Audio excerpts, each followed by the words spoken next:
can unmute him.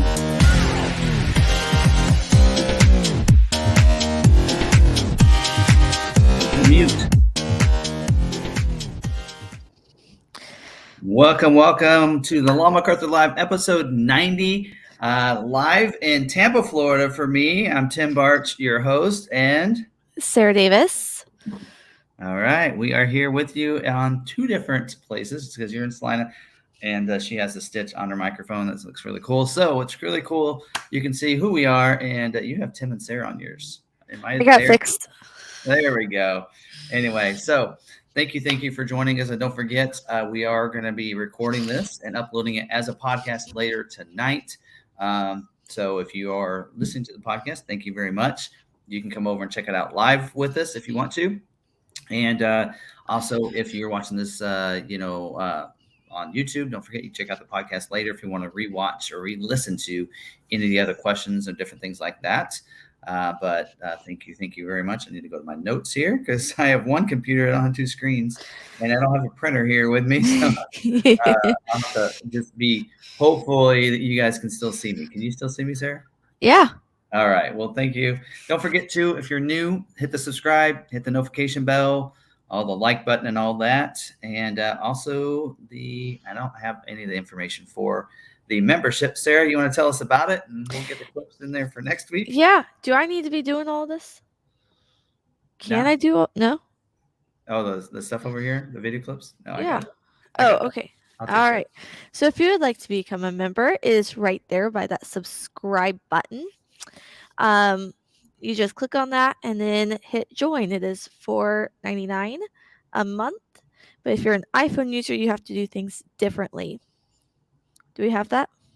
No. Okay. Anyways, you have to go to your web browser and then go up to the little a and big A at the top with the link. At that point, you click that and request desktop browser. So that's how you do that. But you get a couple of benefits with that. You get your name gets highlighted in green. And you get a box beside it that says Law McArthur with a colored box depending on how long you've been a member. And then you get some member content too. So we try and give a good membership feel here. Nice community. All right. Speaking of that, let's welcome in. Do you have any of the members highlighted you can go through for us? Here, let's do this first. All right. We have Paul Newbert. I saw Jack Evans and Ridgeview were talking about the meetup. Tim got to meet up with several. We'll talk about that in a second. people. Wayne, hello. McArthur, hello. And then we, of course, have our wonderful moderators, Niles and Ridgeview. So let's see. Alan, debate lover. Terry Monroe says here in Oklahoma. Ray Brown says hello, guys. And Marine Vet says checking in. Hola. Cool. Lots of members here tonight. Alan, Mav Everlasting. Mm-hmm. We have some new members recently. So Nathan, that was at I'll talk about the meetup last night. It wasn't necessarily just a member meetup because we had some people that aren't members, but are viewers, which is great. It doesn't have to be just exclusive to members, and that were there. 15 of us was at the Ford's Garage in Lakeland, Florida, which is kind of in between Orlando and Tampa. It was a nice way to meet halfway, but I think most people are from Orlando there. And there were 15 of us. There was three different Mavericks. A Lightning was there. We had a Bronco. Jack had his Bronco there. We had Martin's Lightning was there. Everybody got to check out that, and even a C-Max Energy plug-in. Ooh! Yes. So he won up. I want one of those. But it was a lot of fun, and so just making sure I don't have any feedback. Right, I'm just using the audio from the computer. I want to make sure it's not going back in. Nope, you're good. Everybody sounded good. Okay. If not, I'll put headphones in. but otherwise, it was a lot of fun. I think we were there for about 3.5 hours. I was actually there for 4 hours. It was a blast. Had a lot of fun, and it's just a great community we have here. And thank you guys that were in Central Florida that joined us. I appreciate it, and it was a lot of fun. And I did send out on Instagram as well as on Twitter a photo of the people. There was like 6 different people's vehicles that we took pictures of, and it was a lot of fun. I mean, there was a carbonized gray Maverick there. There was a Nathan's Maverick with the black appearance package. Atlas Blue was there. We have, of course, Ridge Views.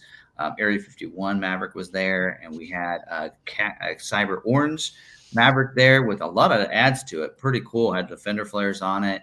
And even had some logos on the over the Ford emblems that had the Maverick from the Maverick Truck Club. It looked really cool. Don't know where he got that. We'll have to ask him about that. But it was a lot of fun. So anyway, so yes, great opportunity and a lot of fun doing that. But let's see what else I have. Let's see. Got from my notes. Also, don't forget, there's if you want to go to our merch site, you can get some merch there. Also, recent videos. This last week, what did we do? The Bronco video the other day. Haven't had a lot of other video content, but I think we have a lot of video content coming in the near future. A lot of things you'll notice today is it's going to be packed full of all kinds of information and news for you guys. There's a lot of things coming soon. We're talking, hopefully Ranger order guides real soon. Next week we'll get more information on that, but it won't. So I won't have videos in the next week. We're going to talk Mach-E with some changes to the order guide, and we'll do a video on that.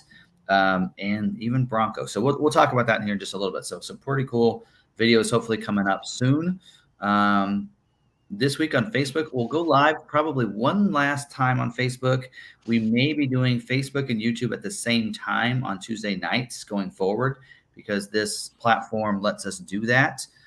So we might be doing that in the near future. So possibly. So which I think it'll be fun to be able to do both in one night. So other than that, what else we got? Oh, don't forget to our, of course, we do have the channels that we support. Don't forget about them. In the description, we have those, including one of our members, RagnarCon. And well, actually, we have 3 members, 3 or 4 that are actually channels we support as well. All Terrain Nation. I don't know if they've jumped in here yet. Johnny's Car Care and Reviews. I didn't get a chance to watch that one live last night because of the meetup, but I did get a chance to watch it later, and he was really he was having fun last night. If you hadn't gotten a chance to watch that, and you normally watch Johnny's videos, you got to go back and watch his live from last night. It was a lot of fun. He was telling it like it is. And then All Terrain Nation I watched last night and was live there, and then Driven Wild Outdoors. He did have Bronco on there, which I don't know if it's in the description, but that's somebody that's taken their Bronco and they're doing a lot of hardcore off-roading with it. And I don't know what else. Oh, Bronco Nation's down there as well. And Bronco Nation should be live tomorrow night, Wednesday night at 7 Central. And they might talk a little bit more about some stuff we're going to talk about tonight. So anyway, channels we support down there, I always like to give them a shout out because we always got to stick together with some great content out there. Mm-hmm. What else? Meetups. Upcoming. Yep, we got the meetup. The next one is on. Well, we have Carlisle. Yes, Carlisle's coming up. Yes. And Driven Wild Outdoors will be there. In fact. Oh. So that'll be a lot of fun. Mm-hmm. Sounds like that one's going to be pretty big. Yep, that'll be a lot of fun. There'll be a lot of different vehicles there. Mm-hmm. So if you're a member, you'll probably get some extra footage when we go to that. Showing you guys that. But if you're up there near Pennsylvania, New York area, we're going to be there, in Carlisle, Pennsylvania. So it'll be a lot of fun. And then ours is in August 5th. August 5th. So that ought to be a lot of fun because we got a lot of people hopefully taking delivery of their Broncos in July. Or if they hold off, we can leave it at the dealership and we can take delivery when they come to the event and just drive it over to the event. And for that one, we'll have a members only meetup and then a main Friday meetup night at the show. Yep. And we do have for members, for members that we do a member live. You guys hopefully have watched that video, but if you are a member, check out the last Friday we talked about, because we do have a hotel for our members. So anyway, I feel like we do a lot of cool perks for our members for just the $5 a month. So anyway, a lot of cool things, and we do have special Discord for our members that we just started up too. So yeah, definitely check that out. And if you're a member and you want to be on a Discord, I did check the community tab. It's in there. Link to that is in there. But anyway, a lot of cool stuff coming up. Is Discord for members only right now, or is it for right everyone? now? It's for members only. Just because our members are a great community, followers, and at this point, I just want to leave it for members, but I might open it up for everybody else. But I kind of do like that it's a membership perk, because I gotta redo our video again. Yeah, you might have to. We'll see. That's okay. I should update that every few months. Anyway, all right. Well, let's move on to the good dealer highlight. Yeah. All right. I don't get to read it this time. No, you don't, because this week, last night, several of the people at the meetup had worked with a local dealer in Orlando. There's actually a couple of Kissimmee. Hopefully I said that right, as well as the one in Orlando. And it's a dealership called Molnex Ford. And so they said they've had a great experience. Jack actually told me about the great experience he's had with that. And I think we've actually highlighted them in the past. But I want to highlight one of the people there. I actually saw him at Digital Dealer today. So he came up to me and said, "Hey, I watch your videos. I like what you're doing. We have the same kind of principles in mind as you do." He's the internet manager there. So he is, let me get his name, because I forgot already. So when you're on video, you forget things. All right. Esteban Ramirez is the internet manager there. So if you're in this area, they treat their customers right. They do price protection. They honor all private offers. They actually don't have a dealer fee. They also don't add in all these other ads and everything. And so pretty good. I know Jack already, he put an order in with them on a 2-door Outer Banks and already got scheduled with them. So there's our good dealer highlight. So definitely cool dealers. There's another dealer that approached me this week. I didn't get a chance to stop and talk to him because I was already talking to somebody else, but they thanked me for the YouTube videos and everything that we do. So there are some great dealers here in that watch the live streams every week. So they're out there, people. So hopefully you guys have a good dealer as well. So we like to highlight those. All about positivity here. So, all right. Questions, Q&A stuff. We are not doing the Q&A box this week. We are trying this new platform that we are on right now. And so I am able to grab or check mark the comments with questions and save them for our Q&A section. So if you're posting comments with questions, don't worry, I'm seeing them. I'm just throwing them over into a starred area for later. Yep. So we'll try that. So drop your questions. If you want to put what vehicle the question's about first, please. That does help out a little bit so we know. But just in case you're wondering, I do have my Ford's Garage tumbler that I bought with Coca-Cola in it, because I'm not doing any kind of energy drinks this late, because here it's 8 o'clock. So by the time we get done, it'll be 10. I won't want to be wired and everything. I stayed up till 2 last night trying to prep for this, because I knew that I'd be a little busy today. But anyway, all right, moving on to scheduling notes. All right. So this week, there are actually a lot of scheduling notes we need to talk about, because we're going to talk about what's scheduling this week, which actually isn't a lot because it's cleanup week. Next week is when we're going to start seeing allocations for May. In fact, today is the day that they open it up for dealers to go in and go ahead and slate out if they want any supplements, and for us to be able to see our allocations. So we won't have the full number until the end of the week. So next week is when May's allocations are going to be used. So we're still working off of April's allocations. So, but I'm going to highlight a couple other things that came out in today's Ford wholesale, is what they call it, information. So there are some things to highlight. I might have to wear my glasses today. Not a lot of light here.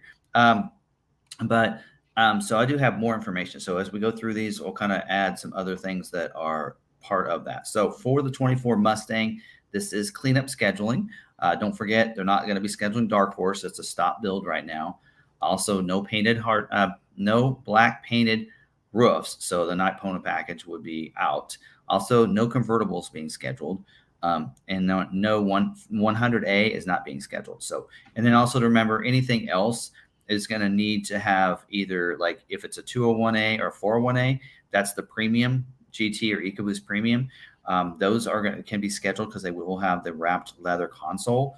And then otherwise, if you don't have one of those, if you have the base GT or the base EcoBoost, you're going to have the, of course, you have to have 101A on the EcoBoost, but you'll have to have the performance package to get scheduled because that comes with the leather wrapped center console. So there has to be some constraint on the factory the regular console.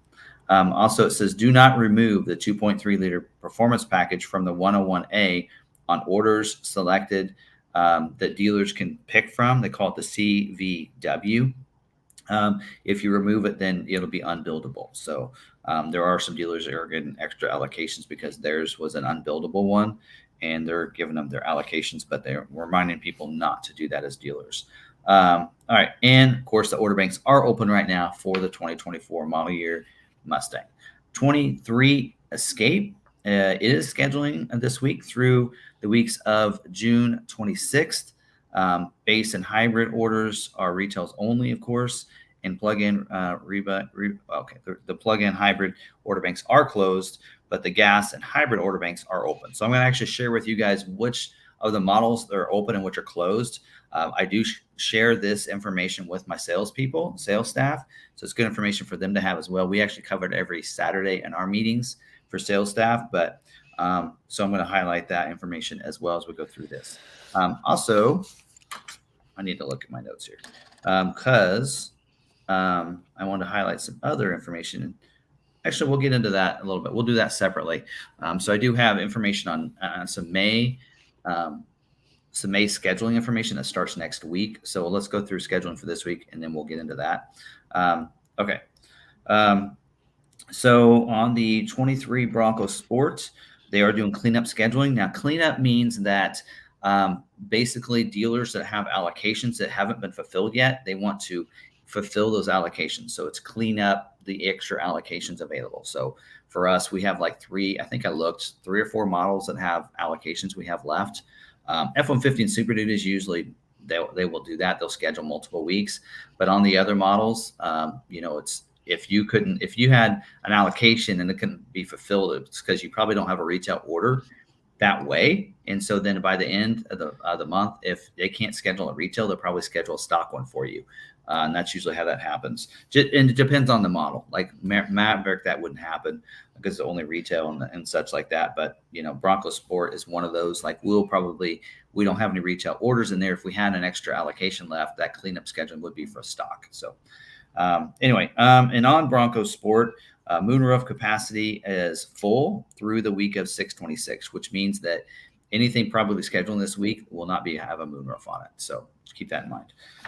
23 Edge, no scheduling this week. They and next month is actually this is the month they're closing out the order banks for 23 model year, and we know sometime here in May. They're going to open up the order banks for 24. Order banks are going to be opening up in May. We don't have a date yet on that. Not a date I can share. Let me just say that. So I've learned not to share some of this information. I don't need a phone call from headquarters. All right. 23 model year Bronco scheduling job one balance out orders through 6/26. So job one would, again, there's job one and job two. So another thing I need to explain. Job one is usually the first half. If they make any significant changes, they consider that job two. Super Duty, there were some significant trims that weren't available and other things. Bronco, they're going to start scheduling for after this week, next month or next week, they're going to start scheduling for job two builds and that kind of thing. So, and the order banks are open right now on the Bronco. So don't forget that the Big Ben, Black Diamond, Outer Banks, Badlands, and Wild Track Heritage Edition, Everglades base are not open, but the other trims are. So keep that in mind. Don't forget, on the Outer Banks and Wild Track, you cannot order a cloth seat. Dealers can, so you can try to put in a dealer a stock order if they want and try to get that. But again, since they're not allowing retails, it's probably going to be hard for you to get a stock one scheduled with leather seats. But let's see what else. I got some other information on the Bronco here in just a little bit. Let's see. 23 model year Explorer, no scheduling this week. Base 100A and the hybrids are retail only. 23 Expedition, no scheduling this week. The 23 order banks are closed currently. And don't forget too, if you do have an order in that's not scheduled yet, and you have the 302A, 303A, 304A, 501A, or 400A, you need to add a heavy duty trailer tow package. I've talked about this for weeks, for like the last month. You won't get scheduled unless you have that on there on those. So there you go. 23 Maverick is cleanup scheduling. Again, only dealers that have allocations will get scheduled. There you go. The 23 order banks are closed right now. And 24 is supposed to open up, we think, in July. So I'm going to leave it at that. Let's see. Don't forget the key constraints, the trailer tow hitch, splash guards, trifold bed covers, and the box load bed liner. That's that tray liner. Now, keep in mind, doesn't mean that they won't get scheduled, because we've had some people that will say, well, you're wrong because I had one with a hitch and it got scheduled. Again, they're constrained. It's very constrained, especially on the hitch. They're gonna focus on the people with the packages that have the hitch first, but then there might be a few other orders that can be scheduled with the optional hitch. It's just gonna be a lot harder for yours to get scheduled. Same way with the bed covers and such. 23 Ranger, no scheduling this week. In fact, I think 23 Ranger is pretty much done for scheduling. Everybody's allocation should be filled up for 23. We're gonna get more information next week. 5/10, so May 10th, dealers have a webcast to talk about the launch and the order banks, or the order guides and such. Hopefully, we get the order guides before the order banks open up. Come on forward, do what you did on the Mustang. Dealers, we need this. Customers need this, especially if you want to get that early order in to be one of the first ones. It's not fair to wait until the day of for us to start examining and looking at this, because especially for us dealers, if we want to get information out, like for me as a YouTuber, I want to get that information out. I can't take orders and get information out at the same time to people. So, help us out, get that ahead of time. It makes it a lot easier. And hopefully we see that as being a future. We did see it on the Mustang, so we'll just see if that carries over to other models. We'll have to see. 23 F-150 scheduling for the week of May 29th. So they usually schedule about a month in advance. 23 order banks are still open, believe it or not. The Lightning, if you had a Lightning reservation, you were invited to order. You have until May 8th to get that order in, right? If not, if you don't have it in by May 8th, it will get canceled. You'll get your $100 back, because here pretty soon they're going to be opening up the order banks for other people to order a 23. XLT trim is available to order as well. On the gas F-150, limited scheduling on the moonroofs, so that's still a constraint. Limited scheduling on this has to go with this week we're talking about right now, okay? Because in a little bit we're going to talk about May and what'll happen starting next week, but this is for this week. So limited scheduling on moonroof, limited scheduling on power tailgates, no additional high series tremors or heritage packages. Should be able to find some of those out of, maybe not tremors, but heritage editions. You should be able to find dealers. Again, we have a whole slew of different colors. I prefer the Avalanche with the black. Kind of looks cool. Atlas with the black as well looks good. Anyway, those are available. No 20-inch all-terrain tires. That is the tire, that is option T24. It would be the optional tire. No STX appearance package or black appearance packages. And no 18-inch chrome appearance package wheel. That's the wheel is 64T. And then no 17-inch all-season tires on the XL two-wheel drive. 23 model year Super Duty. So they're looks like, I don't think they're scheduling much this week. It does say Sims Creation, which is some stock stuff. They really, I think, need XL orders. 23 model year order bank is closed for the King Ranch Platinum and Limited. And then, of course, today was the last day you could order a cab and chassis trimmer package on the Super Duty and the platform running boards, also the fifth wheel and gooseneck prep kit. So if you didn't get that put in your order, too late at this point. Unless you have 35 minutes if your dealer's still open. And then spray and bed liner. Bye. So that's not available either. And then starting on May 9th, the 6.7 liter high output diesel will be closed. So that order bank is closing on the 9th. So if you wanted one with that, you need to make a decision on what you're going to order for that. So it does say this week the limited scheduling on the Lariat trim. Also limited scheduling on the 360-degree camera, the Super Cab, and the 7.3 liter engine. And then they also said they encourage the spec change to the 18Y upfit integration system removal, delete on the pickup and the cab and chassis. So, all right. There's even more limited. Okay, limited scheduling also on the 6.7 liter diesel, the split bench seat, and the limited scheduling on the interior work surface. And on the Pro Trailer Backup Assist, it says exhausted availability. I encourage removal of this option if it's optional, not if it's included in a package. So that's the Pro Trailer Backup Assist. That's that dial allows you to control the trailer. They're going to be scheduled for the Transit Connect van and wagon. They're trying to finish that up because this is the last year for Transit Connect in the U.S. and Canada. They're scheduling for the weeks of June 5th and the week of June 12th. For both of those transits, they're scheduling for the week of June 26th. The 23 model year order banks is open only for the Transit Trail. Otherwise, everything else is closed. Does say currently unavailable is the power sliding door. And that goes for the E-Transit as well. Limited availability for the chrome and black high intensity headlights, the high res rear view camera, and the 360 camera. And no power outlet, option 90D as a standalone option. If it's included in the package, you're good. It does say limited availability where included with the dual batteries for builder packages.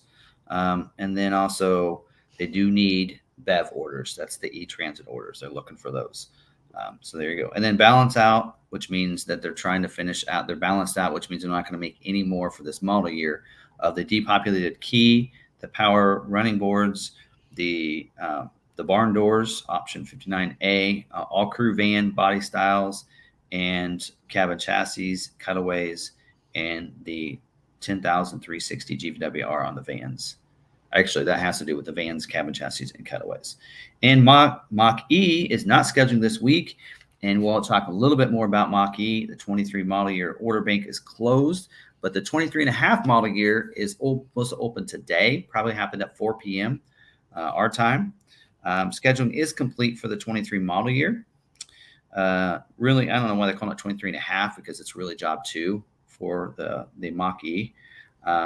And it says no orders will be converted for 23.5 model year scheduling, and then order banks are supposed to open today for that. So, all right, Sarah, I need to go to the restroom real quick before I get into the May information on May. Why don't you go ahead and answer some questions there? I'll grab it. Okay. I'm gonna mute this. All right. All right. Yeah. I will look back. I sent all of the mailers out at once. Well, I send them out as we get them. But I had a backup there for a while because of all the trips that we were taking and everything. I just could not find the time to get them sent out. So I sent out a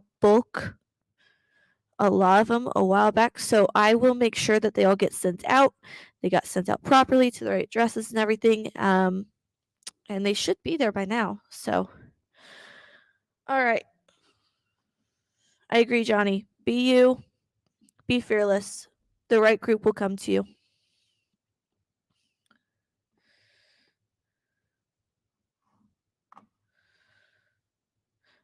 Sorry, I'm reading your guys' comments. I need to stop. I'll catch back up. Okay. I got my place back. All right. I ordered a Mach-E. I don't know that one. Mark Meyer, give us a call if you need to tell us something. I hope it wasn't too bad of a week. I wanted to address that one. I was 12 feet from a young bear Sunday at Cades Cove. He came up to us. He scrambled for our cars. He was aggressive, but take no chance. That is Emma Hathey. Oh. He was 12 feet from a young bear. Wow. We weren't that close to any of them, but wow.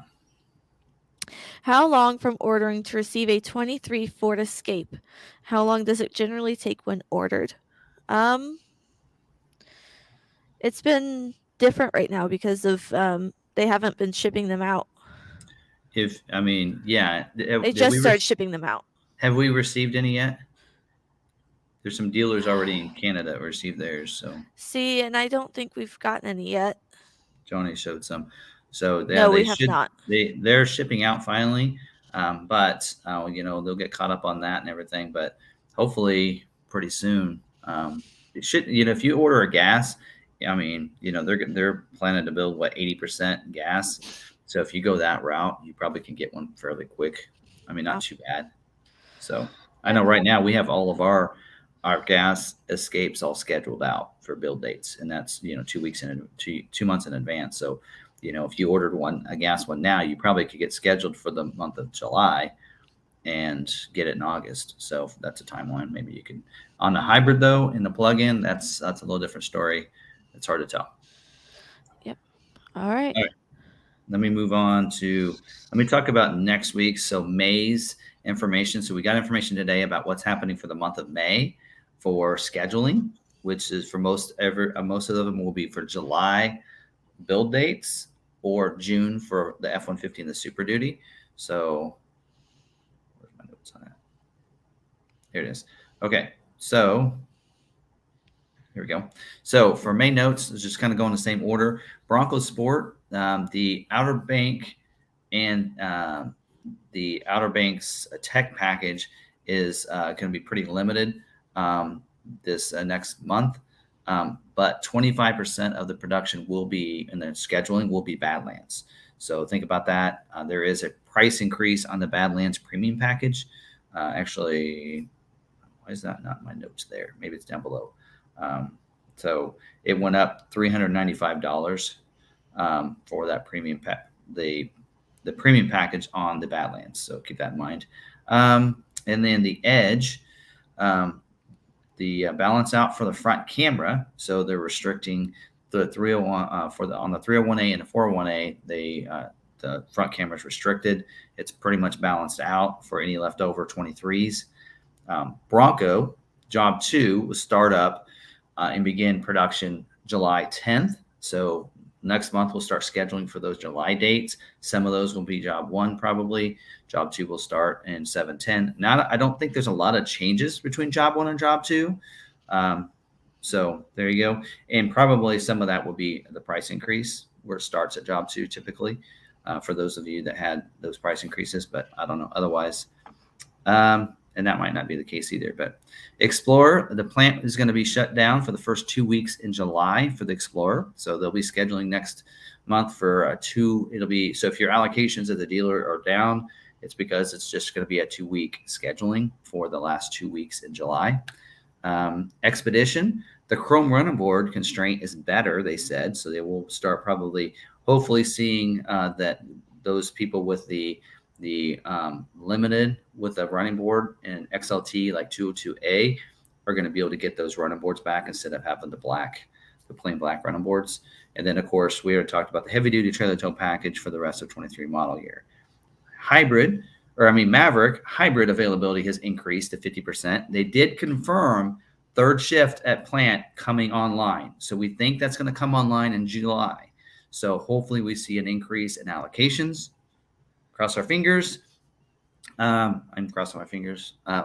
Cross our fingers for that, and that we see an increase. So again, if they add a third shift, they can They should be able to triple production, right? Or not triple production. They'll add whatever. It'll be up. It'll be up 33% anyway. F-150 expecting a relief on the dual exhaust constraint. that what they had on the 2.7 liter with the XLT or the Lariat Black Appearance package. So they say that's expecting a relief, which means that it was pretty constrained. So hopefully it won't be as constrained coming after this. Super Duty, King Ranch, Platinum, and Limiteds are now going to start scheduling in the month for May scheduling. So not this week, but hopefully starting next week. E-Transit, power sliding doors are on hold with no ETA. We're seeing that same one, of course, on the Transit. It says Transit Trail will now start scheduling. So next month, they'll start scheduling for the Transit Trail if you have one of those orders.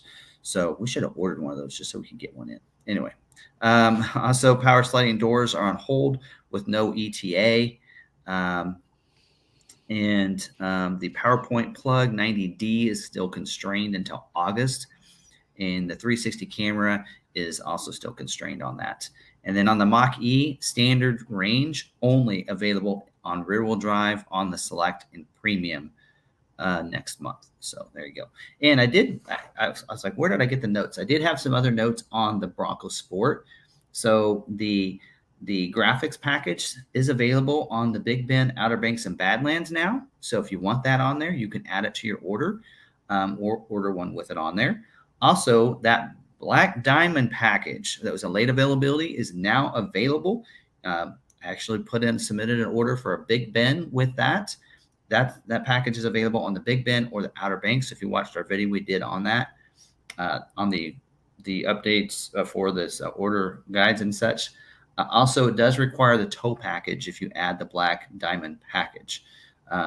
So I did order one, so hopefully we can get it scheduled next month. Or like next week, so that we can get that in and get a video as soon as possible. Underbody protection is only available on the Heritage Edition only. So that was supposed to be available on other trims, but it's only available on the Heritage Edition right now. And the Badlands premium package is $395 more now. So there you go. All right. So it's really weird just looking at my notes and not seeing my video on there. So, all right. So that's all the scheduling notes for this week, as well as kind of an overview for next month, which should start next week for May's allocations for July build dates for those of you waiting to get scheduled for those. So, all right. Anything else we need to cover before we go to dealer news? No, I think the ones I have can wait. All right. Dealer news. Bring on the newspaper there, doggy. All right. So, So dealer news.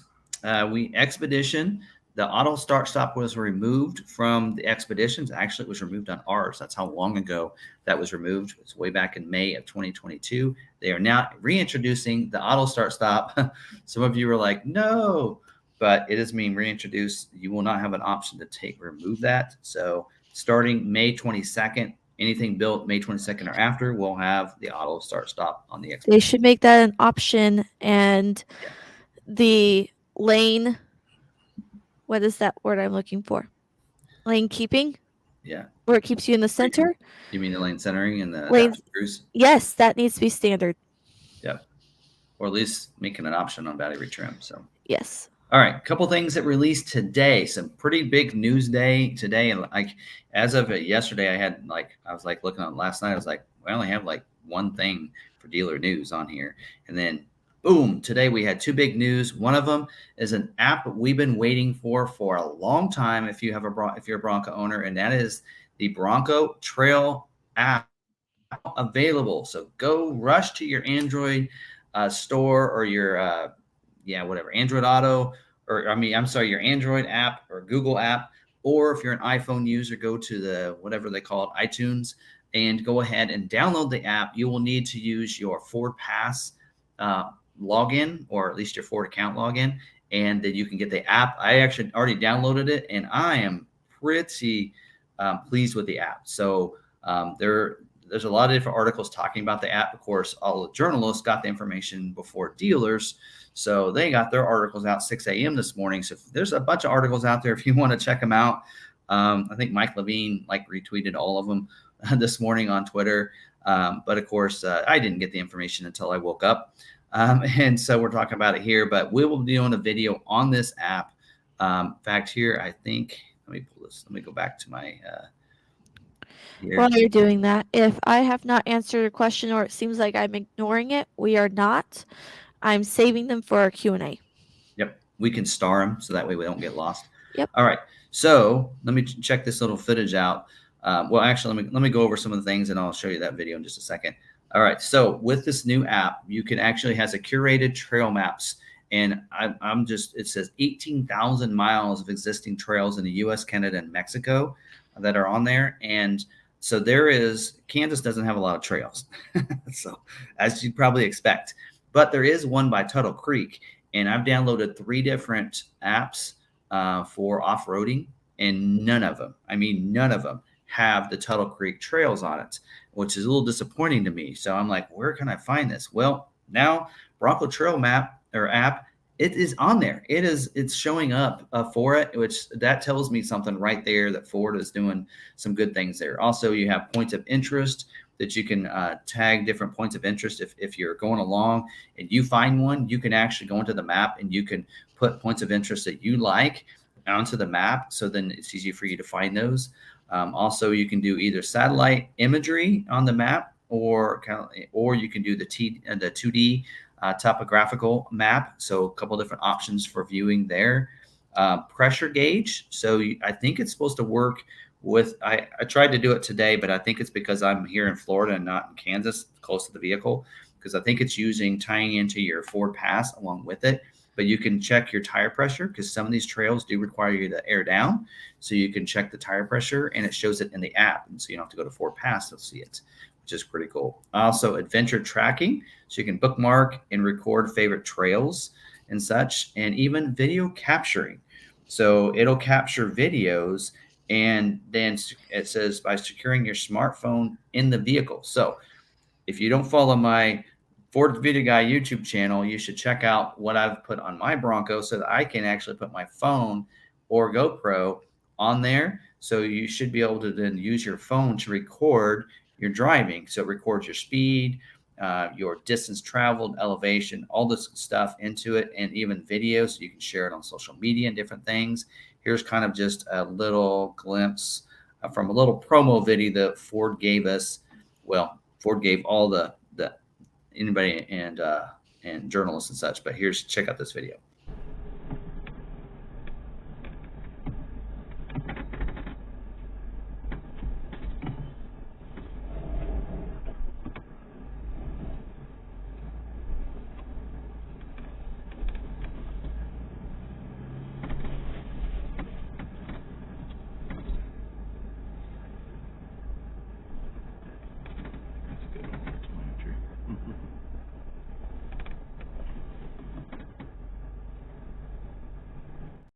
So there you go. So that's pretty cool. So that's kind of an idea of what it's supposed to look like and everything. And again, we'll be doing some videos when I get back on this app, and may even find a good reason to go to Tuttle Creek and drive and see if we can experience what this app has. I'm really excited about the app.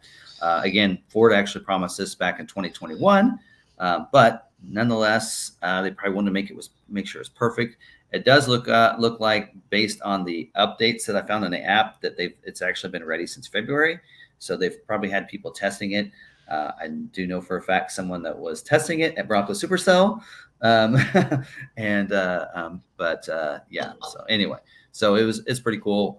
So that is up and running. Another one that is on the Mach-E. So actually I talked about a little bit a second ago, but the Mach-E order banks are supposed to open up today with some changes for what they call it 23.5, but it's really job 2 for the Mach-E with some changes.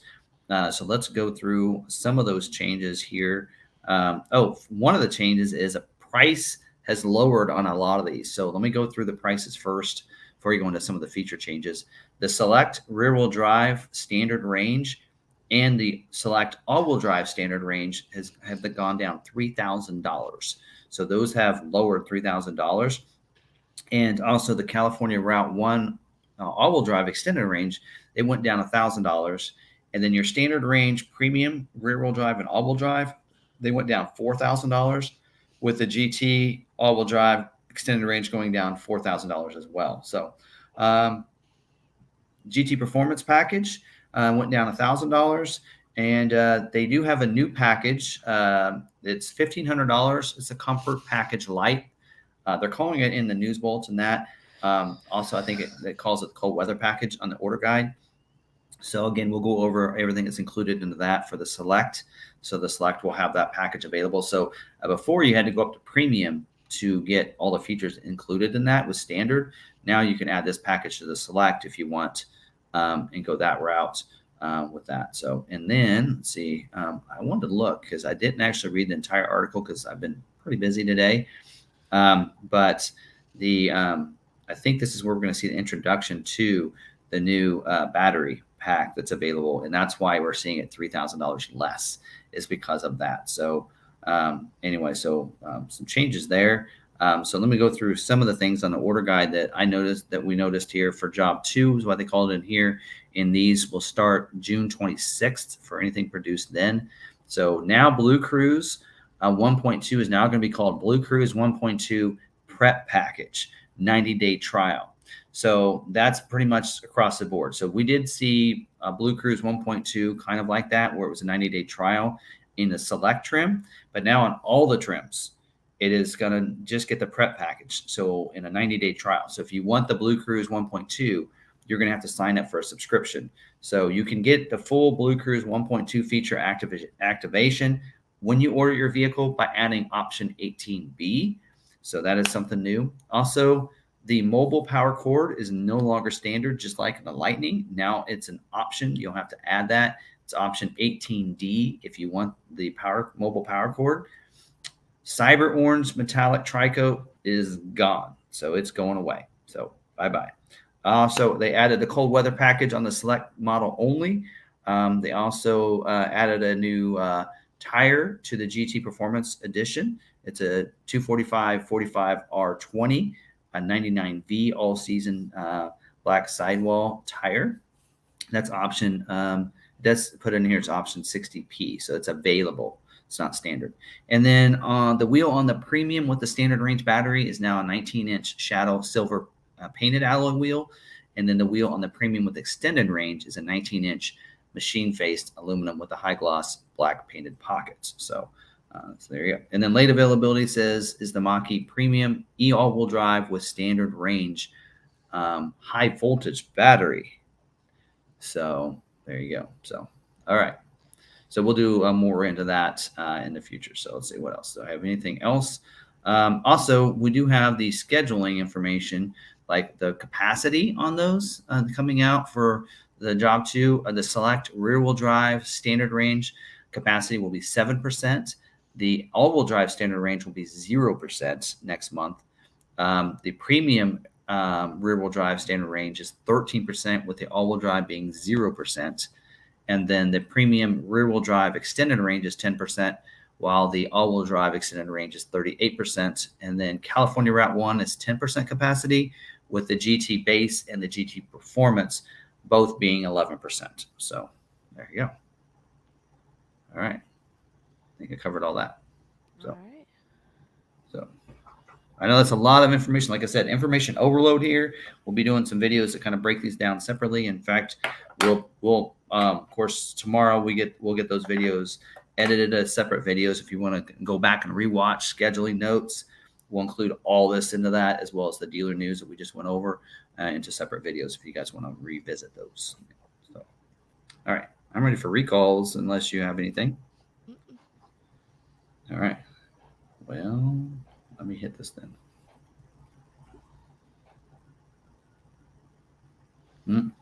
That was quicker than usual. Yep. All right. So just a couple recalls to kind of talk about. One of them is a supplement to the recall 22C22. That's the flickering light for the Bronco Sport and the F-150. So they went ahead and gave us information on how many vehicles were affected. 82,014 vehicles were affected on the F-150 and the Bronco Sport. So if you have a 22 F-150 built in Dearborn between March 11th, 2022 through July 22nd, 2022, then you're affected with this. Or if your F-150 was built, 22 F-150 was built in Kansas City between March 15th, 2022 through July 23rd, 2022, then you'd be affected. Or if your Bronco 2022 Bronco Sport was built in Hermosillo between March 19th, 2022 through June 29th, 2022, then you're probably affected by this. It's not every vehicle will have the flickering light and that's for your the parking lamp. That's the yellow amber one kind of. But you have to have the check and make sure the recall's done. So if you're driving a vehicle, then you should be okay. But those will inadvertently come on and such. So there you go. So and that's not a new recall. It's just an update. They updated the affected vehicles and the actual number there, as well as some service actions for the techs and such of how to go ahead and fix that, which is good because we had some vehicles with that and we had to get a little creative to get those done because we had a stop sale for us. So we couldn't sell those vehicles unless that was done. But unless we had a sales contract, we couldn't get them done. So we had to get a little creative with that. We had some people that were interested in. That's what they did. So they were interested in buying them. So we were able to get the recall done, but they ended up not buying them. So anyway, okay. So as dealers, you get a little creative and learn what it is. So anyway, all right. The next recall is recall 23C09 on certain 2023 Edges and Nautilus with the second row 60% seat back frame replacement. I feel like I talked about this last week, but this is dated April 28th. So Edge and Nautilus 2023 is built in Oakville between February 24th of 23 and February 24th. So just on that one day, then you could be affected. So only 17 vehicles were affected. So probably you're not affected.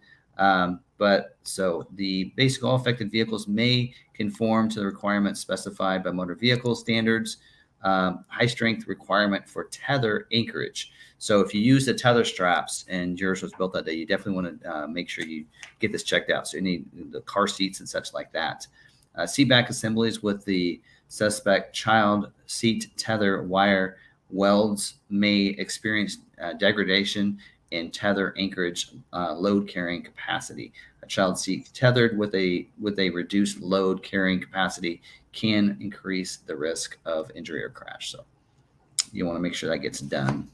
Again, only 17 vehicles were affected by that, which kind of goes to show you that Ford probably could have just, whatever with that, but because there's only 17 vehicles, so likeliness of that getting out on social media and such is probably low, but Ford doesn't do it that way, right? They take care of it. So, and of course, the government tells them they need to do it. So anyway, all right, moving on. Any other questions, Sarah? No, not right now. Okay. All right.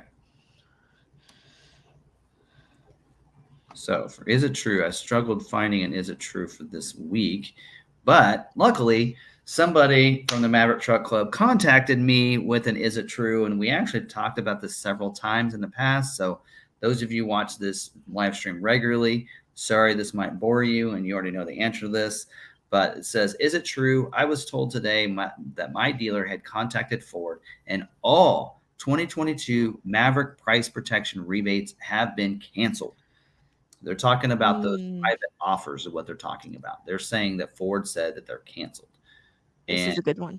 Yeah. So what's happening here is that dealers they don't want to go through the headache of trying to contact their sales and inventory manager to get the private offers to show up. So if the private offer doesn't show up, they're just telling customers, hey, they're not doing them anymore because they want to get that deal done right now. Because in sales, for those of you who aren't in sales, they always tell you to sell them now. So if they're in there ready to buy the vehicle, don't let them leave because the likeliness of them coming back to buy the vehicle is pretty rare. So you want to sell them now. And so that's just a bad way of going about things. So what they're doing is because the private offer is not showing up, they want to get that deal done and on the books and everything. So they're telling customers, hey, they're not available. Ford says they're not available. That's not true at all. They just got to go through the legwork. They got to go and get that from them. We actually had someone that says, I'm not doing paperwork until you have that. And I don't blame them whatsoever because what usually happens is if you do the deal, you get the rebate that private offer comes off the price, which makes your payment lower. Well, if you don't have that on there, your payment's going to be higher. And yeah, they might send, like for us, we actually had one where we sent them a check later, and that's great. You can go ahead and give that to the lender, but your payment's still going to be that same price, right? It's not going to lower because you gave them a $2,700 check 1 month. So that's why people they want to make sure it's done. And also, I mean, we had several people that trusted us, which, that's nice that they trusted us. But for some of those, who knows when they're not going to give it back to you. So, but yes, those private offers are available, and price protection also isn't going anywhere. It's not new, and it's not going away. The private offers are going to go away. So if you are somebody out there that had a 22 model year order that got transferred to 23 and your order hasn't been scheduled yet, you need to be worried. You need to be getting with your dealers, because if it doesn't schedule this model year, that 2750 private offer that you receive for your 22 order isn't going to carry over to 24. They've already said that. So you need to make sure that order on that you had, if you had a 22 that they had to put back in for 23, you need to make sure that gets scheduled this model year so that you can get that private offer. Otherwise, you will lose that private offer. You'll go from 22 to 24.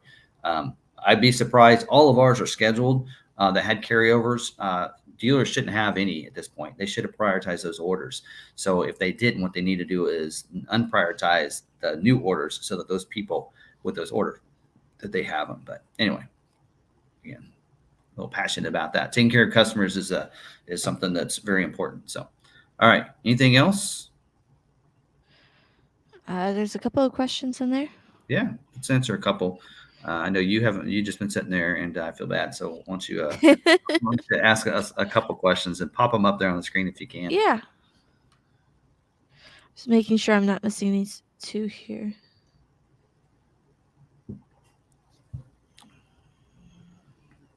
By the way, while you're doing that, I told him I'd give him a shout out here. So Dealer Teamwork is that one of our partner vendors that they do our SEM stuff, and Sarah even helps set up our MPOP ads that show up on our website with leases and such on our vehicles. Dealer Teamwork is by far one of the best. To me, they're one of the vendors that we work with that's just like their business model is identical to what Law McArthur's is about taking care of people. And one thing I like about it is that I reached out to them to ask them about one of our other vendors about, hey, what are your opinions on this?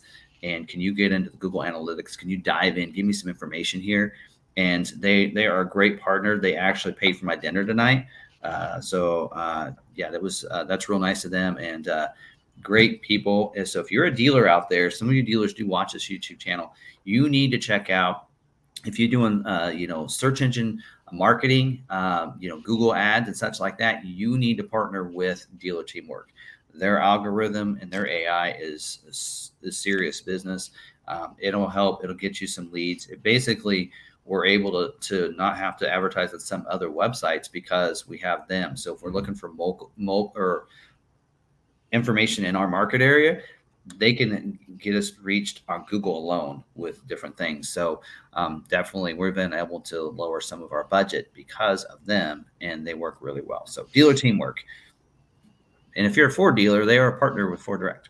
So, all right, there's my pitch. And again, I value their opinions and things. And it's fun because my rep, Bronson, which is one of my favorite guys, I talk to him every 2 weeks to go over things. And his boss is here. So it was real fun to talk to his boss and tell him to make sure he doesn't go anywhere. He's been a rep for 5 years now. So, yeah. All right. What question? We went over the allocation numbers for May, right? We don't have May's allocations. That's right. Okay. Yep. We'll see that. One out. We have preliminary allocations. I haven't actually seen them. It opened up. I don't have access to that. That's our general manager that has access to that, and our inventory coordinator. But we'll put in what it's supposed to be, what we're supposed to get, and then we'll know probably by the end of the week what our final numbers are. So I'll be able to. We'll see. May's allocations start next week. So. All right. So Super Duty. For the uplifter option that is recommended for delete, is that something a platinum order would include and should change to get a clear order? I'd have to look at the order guide. I can't remember. That is option, what was it, 18Y, I think I said. It's crazy I can remember all these. So that's like option 18Y. Let me look at that again. Are you sure it's not 18Z? 18Y. Right here. It says encourage spec change to 18Y upfit integration system removal or delete. This is for pickup in cabin chassis. I think this is like on XLs. So where you can get this is the new upfitter integration system for this year. So it's new for 2023. New for 2023, but you won't see it till 2024. So anyway, so it's really not new for this year because it's not even available. So so that's that new upfit integration system. Basically, that allows you to be able to use the Sync 4 screen and actually put like different things that you can upfit to yours. Like let's say you have a snowplow that you can program. You can program it in. So instead of having to mount something extra under the on the dash or whatever, you can integrate it into a button on the screen. So then you can just press a button to operate that. So that's the integration system. So that's basically not ready yet. So you need to, if you added that as an option for that, if you want like upfitter stuff, a lot of commercial companies and such like that, then you'll want to remove that because it's not going to be right now. It just sounds like it's a major constraint and in a sense not available. All right. All right. So another Super Duty. We will unstar that. So probably Platinum Order doesn't have it as an option. Okay. To be honest. So because typically that's a commercial thing, and usually they might let you go up to lariat trim on some of those options, but typically not. Yeah. All right. Can you still order a Super Duty lariat? Yes, you can. There's just some options like we mentioned earlier that you can't be ordered. Like today's the last day you could order a trimmer or the platform running boards, the fifth wheel prep package or gooseneck prep kit, spray and bed liner. Those aren't available on the lariat trim, but yes, lariat trim is available to order. And starting next week, you won't be able to order the 6.7 liter high output diesel. It's basically sold out. So many people ordered it that, yeah, I'm really surprised it's not sold out now, because I know that Ford has been like closing up some of their, like they'll halt production if their quality's not there. So they've been doing that a lot lately from what I understand. So Johnny talked about it last night. If you want to learn a little more about that, he went in that pretty extensive last night on his live stream. Okay. I ordered a Mach-E last month. I just saw the news that prices have dropped. Do you have any info yet on what they will do for the people who have ordered but not received their car yet? So that new price is going to affect tomorrow. Okay. So if it's not scheduled, so this is a situation where you don't want the price protection, right? Because you're like, I don't want the price and what it was on. So just don't take price protection. So don't take the price protection. So I want it what it is going to be starting tomorrow. So, but I think that's for any new orders. So what you might do if yours isn't scheduled is almost cancel your order and reorder tomorrow. Because I don't know if that 23 order is, I don't know. That's a good question. More than likely that price will go up starting tomorrow on any vehicle. Just like a price increase now, instead of an increase, it's a decrease this time, right? So normally where you'd see the price go up, like on the Maverick went up February 1st, it went up $500. Well, in this case, it's going to go down. So any vehicle will get that new price. Now, here's a situation where you find a dealer's like, oh, sorry, you're price protected back to yesterday's price. So no, you don't save the $3,000. It's like, so anyway, you should always get the lower of the two prices. Yeah. Shady dealers not honoring the price protection. Honoring the price protection when I just asked them for it on a different vehicle and they wouldn't. Yeah. Anyway. All right. One more. True or false, Toyota's coming out with a Maverick copy as competition? Don't know. It's just a lot of speculation right now, just like the plug-in hybrid Maverick. There's so many rumors about a Dodge version, that they're bringing back the Dakota, which from what I understand and what information I've seen is that the Dakota is for Mexico only, from what I understand, or Brazil, South America, I think. And then Toyota Tacoma, We know we know we have a next gen Tacoma coming, but we don't know if it's going to be the same size as the Maverick or if it's going to be the size of the Ranger.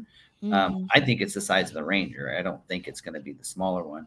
But again, nobody has a hybrid yet. So like with the Santa Cruz has one too, but it's not a hybrid. So if you're wanting a hybrid one, and people got to remember, like some people are like, I'm just going to wait for the Tacoma or whatever. Well, great. So what do you think is going to happen with that when it launches? You don't think it's going to be like the Maverick? It will. So all these other manufacturers are having the same issues that Ford does. When they launch a new one, they get people excited about it. They still have to wait in line. I mean, we see people still waiting on other manufacturers' vehicles as well. I mean, Johnny mentioned it last night. I can't remember what model it was because I was trying to work at the same time, but he talked about a vehicle that it's still a 2-year wait for their vehicle and when you order it. So, I mean, it's still out there. It's not, Ford's not the only one. So anyway, before you jump ship, see what that other one looks like before you do that. If there's Santa Cruz available on lots, there's a reason why there's Santa Cruz is available when there's not Mavericks available. Yeah. Right. So, all right. Let me go to my last thing. Tim is not going to get his chair back. It's mine. It's more comfortable than one I'm in here. All right. So let's do what's on my mind. All right. Oops. Okay. Here's my notes. All right. So on my mind this week. So we've had a lot of people that have approached us that has said, hey, I've seen these people with the same build as mine. Their order was put in the same day as mine on the very first day. My order was put in on 9/16 for Maverick. It's just an XLT. It doesn't have anything complex, Lux package, doesn't have constraint items, which to be honest, technically the Lux package is a constraint item. So it's the percentage is like, what is it, 35%? That's, if it's under 50%, in my opinion, it's kind of a constraint. So, or anytime they have more orders in there than what they have capacity for. Now, the XLT Luxury is lower than that. But again, they're going to schedule more non-luxury packages. 65% of them will be non, right? And the other 35 will be Lux. So, remember that. Well, actually, it'll be 35% will be XLT Luxury, 25% will be Lariat Luxury, and then the other 45%, which is still higher than the 35, will be non-Lux, right, on those. So, so you got to remember that. But they're saying, hey, this other person, I've seen it on the Maverick Truck Club. They've already taken delivery of theirs, a brand new order they put in on the 16th of September, same build as mine, same color, same options and everything. Why are they getting theirs and mine's not scheduled? Well, everything has to do within your dealership. So you got to remember, what you need to look at is at the orders at the same dealership, right? And also remember this, like for us, we put over 200 orders in on the 16th, over 200. And our carryover orders got taken care of first. Last month was the first month that we had new orders scheduled. So of those 200, 28 of the 200 got scheduled. We still have the other, 175 that's still on that first day that need to be scheduled, right? And so other dealers could be the same way. Now, that person that already take delivery of theirs probably are the dealership that, for one, didn't have a lot of carryovers, or like Sarah said in the past in some of the videos, that that dealer didn't prioritize for their carryover orders. So they could have people at that dealership that maybe put in a new order on the 16th, but then they could have 3 or 4 carryover orders that still aren't scheduled. And that's not right. They should have been scheduled first. So if the dealer didn't prioritize, then that could happen too. And you could have people too. Keep this in mind too. You could have people that are just trying to goat you a little bit. So they're trying to, social media is like that, Facebook and such. They'll get in there and they'll say things just because they know it'll just get people all riled up and it's fun for them.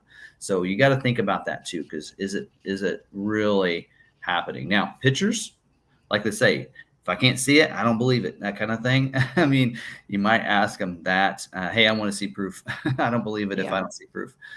You might ask them that, but you got to remember it is within the dealership. So within our dealership, I can see that. I can see, okay, like last month, or a couple weeks ago when we had our 28 orders scheduled, we had people that I saw that I put those orders in. Like I had the second order that I put in got overlooked by 26 others, or 28 others actually, because it was the next one ready to go and it got overlooked.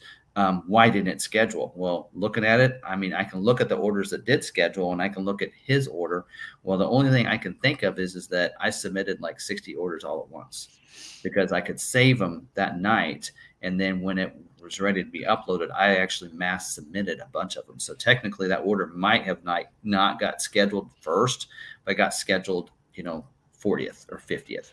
That's the only thing I can think of. Also, his order had a moonroof on it, and we only had one moonroof schedule out of all of the ones that scheduled last month. Not saying there's a constraint on moonroof. I'm not. Please don't take that as Tim says there's a constraint on moonroof. Not necessarily, but our region might have been done with moonroof. So each region has a select number of allocations for each of the different constraint items. Moonroof, if we know the capacity is, let's say it's 50%, and our region, before they got to our dealership, used all the capacity for moonroof, then we may not be able to get any moonroof scheduled. So it happens that way. So allocations, ordering is scheduled based on the region and the dealership. So it's more likely to look within the dealership if you want to try to compare why somebody got scheduled before somebody else, but you can't look clear across the country. If this guy at Chapman Ford in Pennsylvania got scheduled and yours didn't, and you ordered the same day, well, he might have ordered at 10 a.m. in the morning and yours didn't get put in until 1. That could be the difference. So there's a lot of variables there. And so just know that, Ford's, it's all computer generated. So the first thing that's looked at is a dealer has to have allocations, for one. Second, yours has to have the configuration they're looking to schedule. So if your order has a tonneau cover or it has a spray and bed liner, and they've already ordered all the spray and bed liners that they have capacity for, which is what, 40%, and yours has it, yours will get overlooked. And then the third thing that's looked at, that timestamp, is the very third thing out of all those. So there's 2 other criteria that go into play, and configuration and commodity is the very outside of allocations is the very first thing to look at before they look at that timestamp for that order. So you can't always look at it and you got to remember too, out there, everybody, we all ordered what, 16th, 17th, 18th is the Sunday. Nobody probably ordered the 18th, 19th, 20th, 21st, 22nd was the last day. So there were 7 days. All these orders were put in 7 days. And I can tell you, we had 500 orders entered by Saturday afternoon. Someone said, how can you have more orders placed than you can get allocations for? Well, Ford doesn't give numbers. They just go. Ford did not give us any numbers when we took orders. So no. They just left it open. You could place as many orders as you could. Yep. They didn't put a cap on it. So it was just open. Yep. And a lot of people will probably say that we were a bad dealer. And I would see that, except for, I'm going to vouch for the dealer. So here's the deal. We sold over 400 Mavericks last year. 2022 model year, we sold like 450 Mavericks. We're number 7 in the country in Maverick sales last year. So we took orders based on that number, and also knowing that they were going to ramp up production this year, we assumed that our number would be more like 600 to 700. So we took up some. We will always take a few more than what our allocation estimate looks like, because the estimate's usually low. And so we took orders based on that. And everybody needs to know that Ford did not tell dealers what their estimate for allocations on the Maverick was until the order banks closed. And at that point, what am I going to tell a customer? Like, hey, by the way, yours was ordered the last day. It's not going to get scheduled.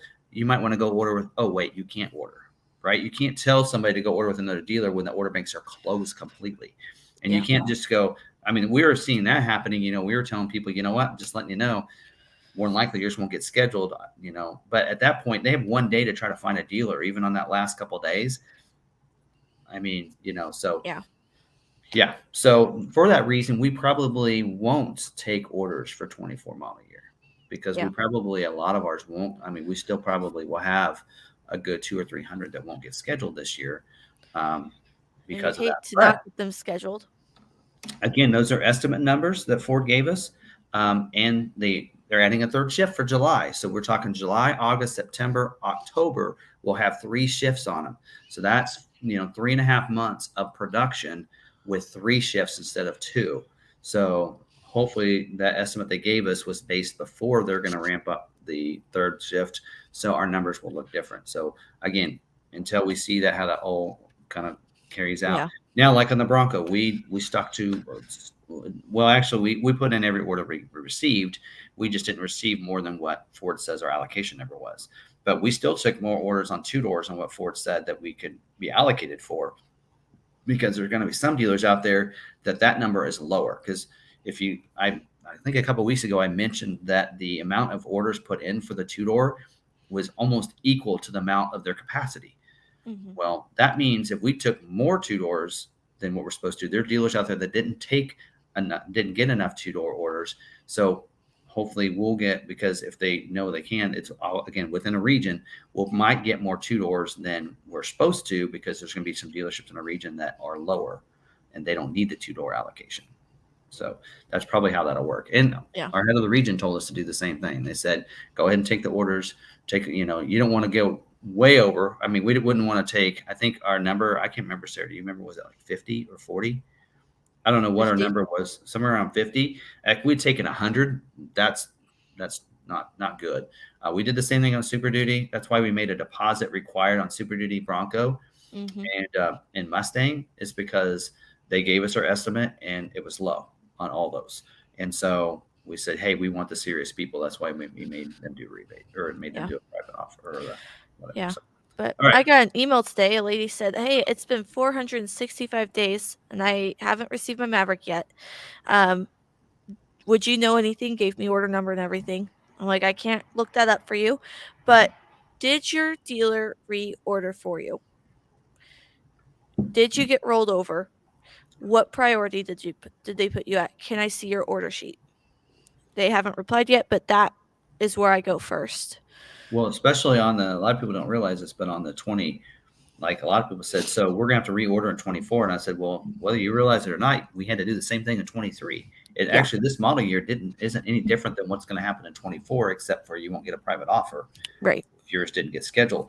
Every 22 order, Ford didn't carry it over like they did for the Bronco. We actually had to put that order in as a new order. Mm-hmm. Super Duty was the same way. Escape was the same way. The only one that carried over was the Bronco, because that the original reservation were tied to a lot of those orders. Mm-hmm.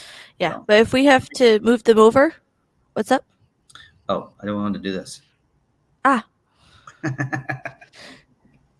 If we do have to move them over, we will prioritize correctly and make sure that orders are getting put in the right way. And we did that on the 22s. We prioritized all those orders, and they were the first ones scheduled. I mean, it's like Ford knew. I mean, they do go from the priority, and most of those, we had 2. Remember, Sarah, we had those 2 that didn't schedule. We had some new ones that scheduled, and they got overlooked that one month.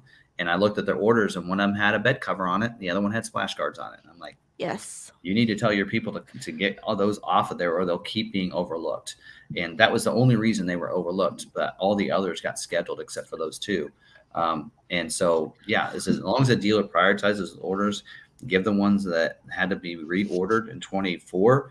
If we prioritize those as a 10, then that way, it's almost working out. If you ordered late, one model year, we're seeing that, like in 22, we had, the first half of our people that got scheduled. I mean, we got, well, I guess we had 450 out of 500 or something, 583 orders like we put in 22 that got ordered. So those last 100 had to carry over, plus the beginning. The people all from the first day will probably get scheduled. But again, it goes to the configuration. So some people are like, well, my order was the 17th, so I have no hope. Or my order was Monday, I have no hope. I'm like, well, no, how did you order it?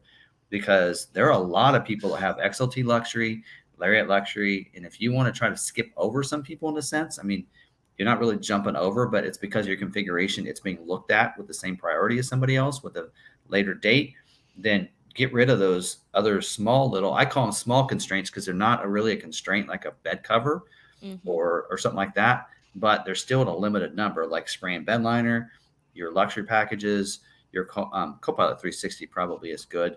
But some of those, if you want to get scheduled, I mean, in my opinion, you go XLT without the luxury, without Copilot, you could probably add the Copilot and be good and leave it alone. Don't add spray and bed liner, the bed rails, or remote start. You'll probably jump over a bunch of people and you'll probably get scheduled. So if you really want to get something quickly, try doing that. It won't affect any price protection if you had luxury package to take it off, because you're not changing your body code or your trim.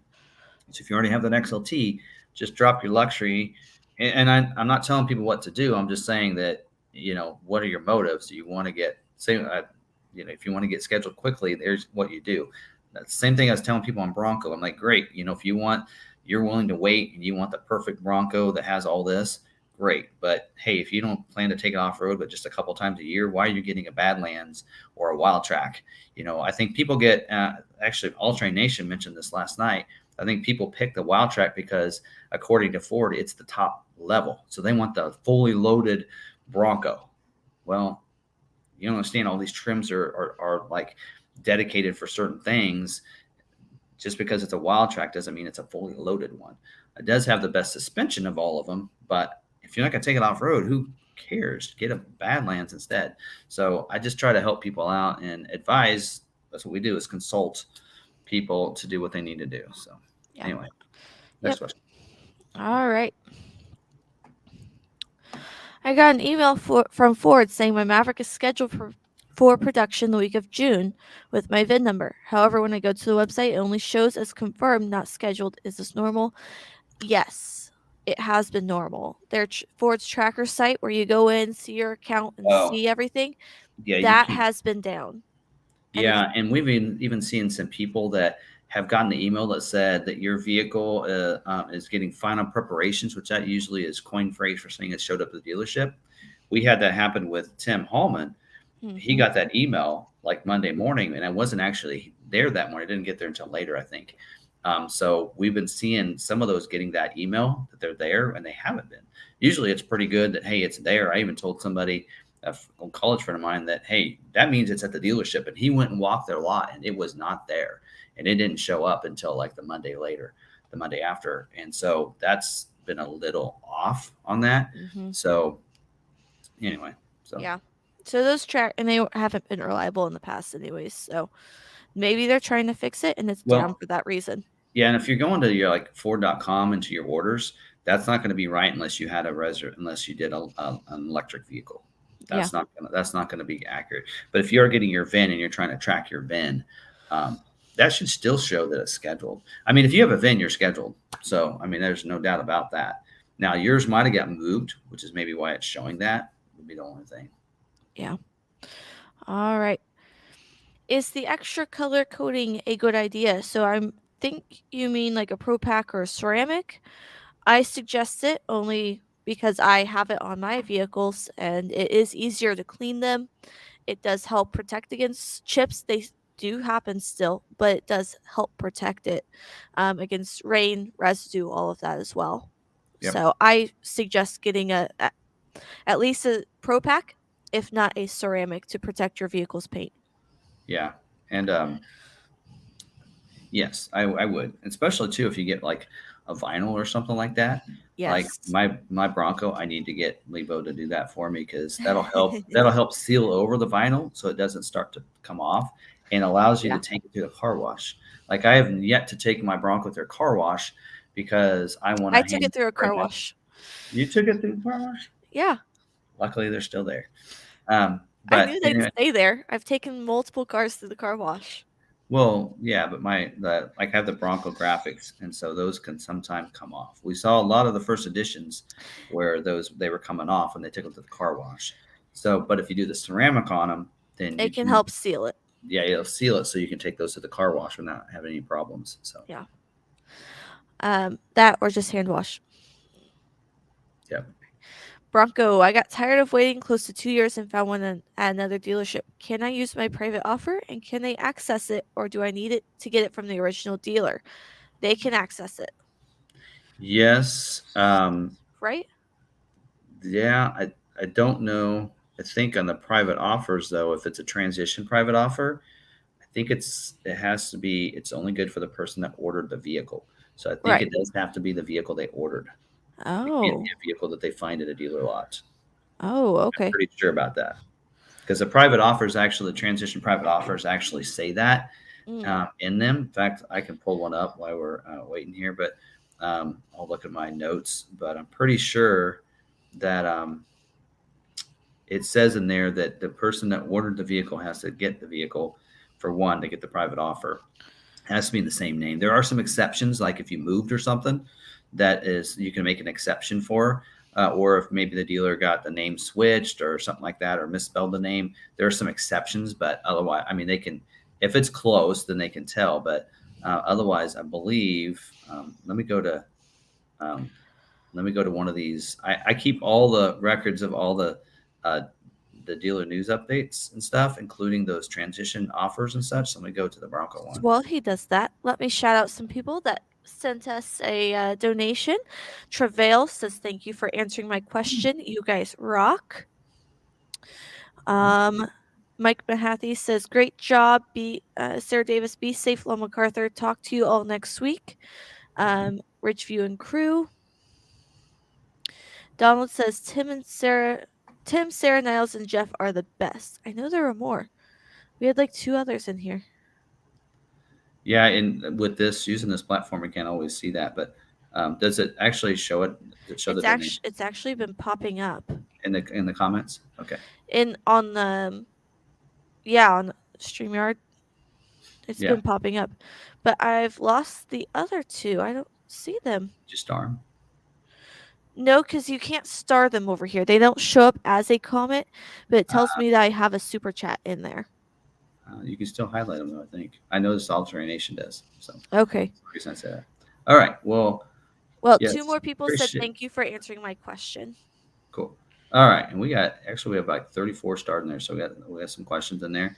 So yeah, we're not forgetting you guys. We got your questions starred in there. So Sarah, you did a good job on that. Appreciate that because I haven't been paying attention.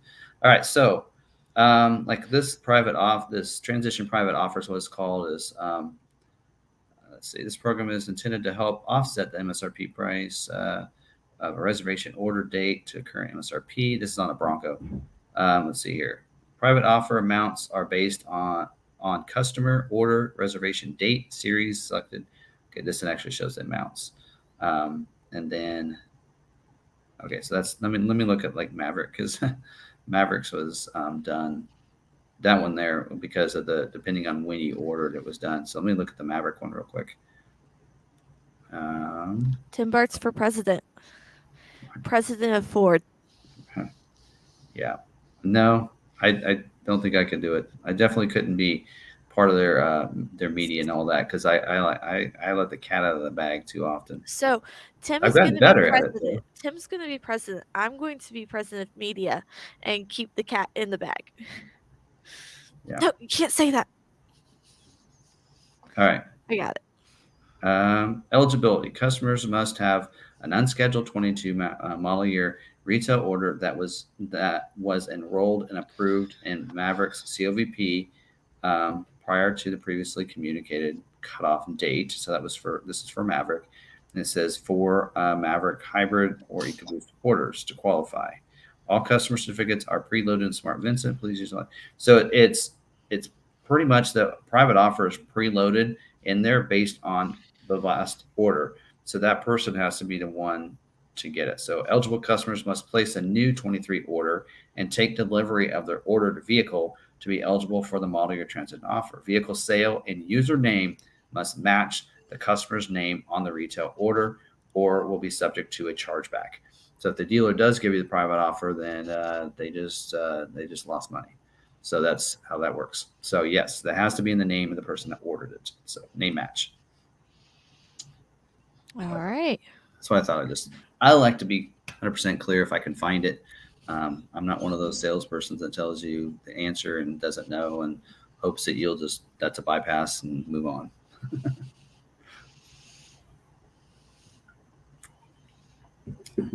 All right.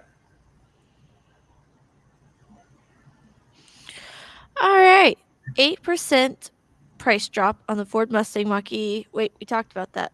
Yeah. Do you know if that's for Canada as well?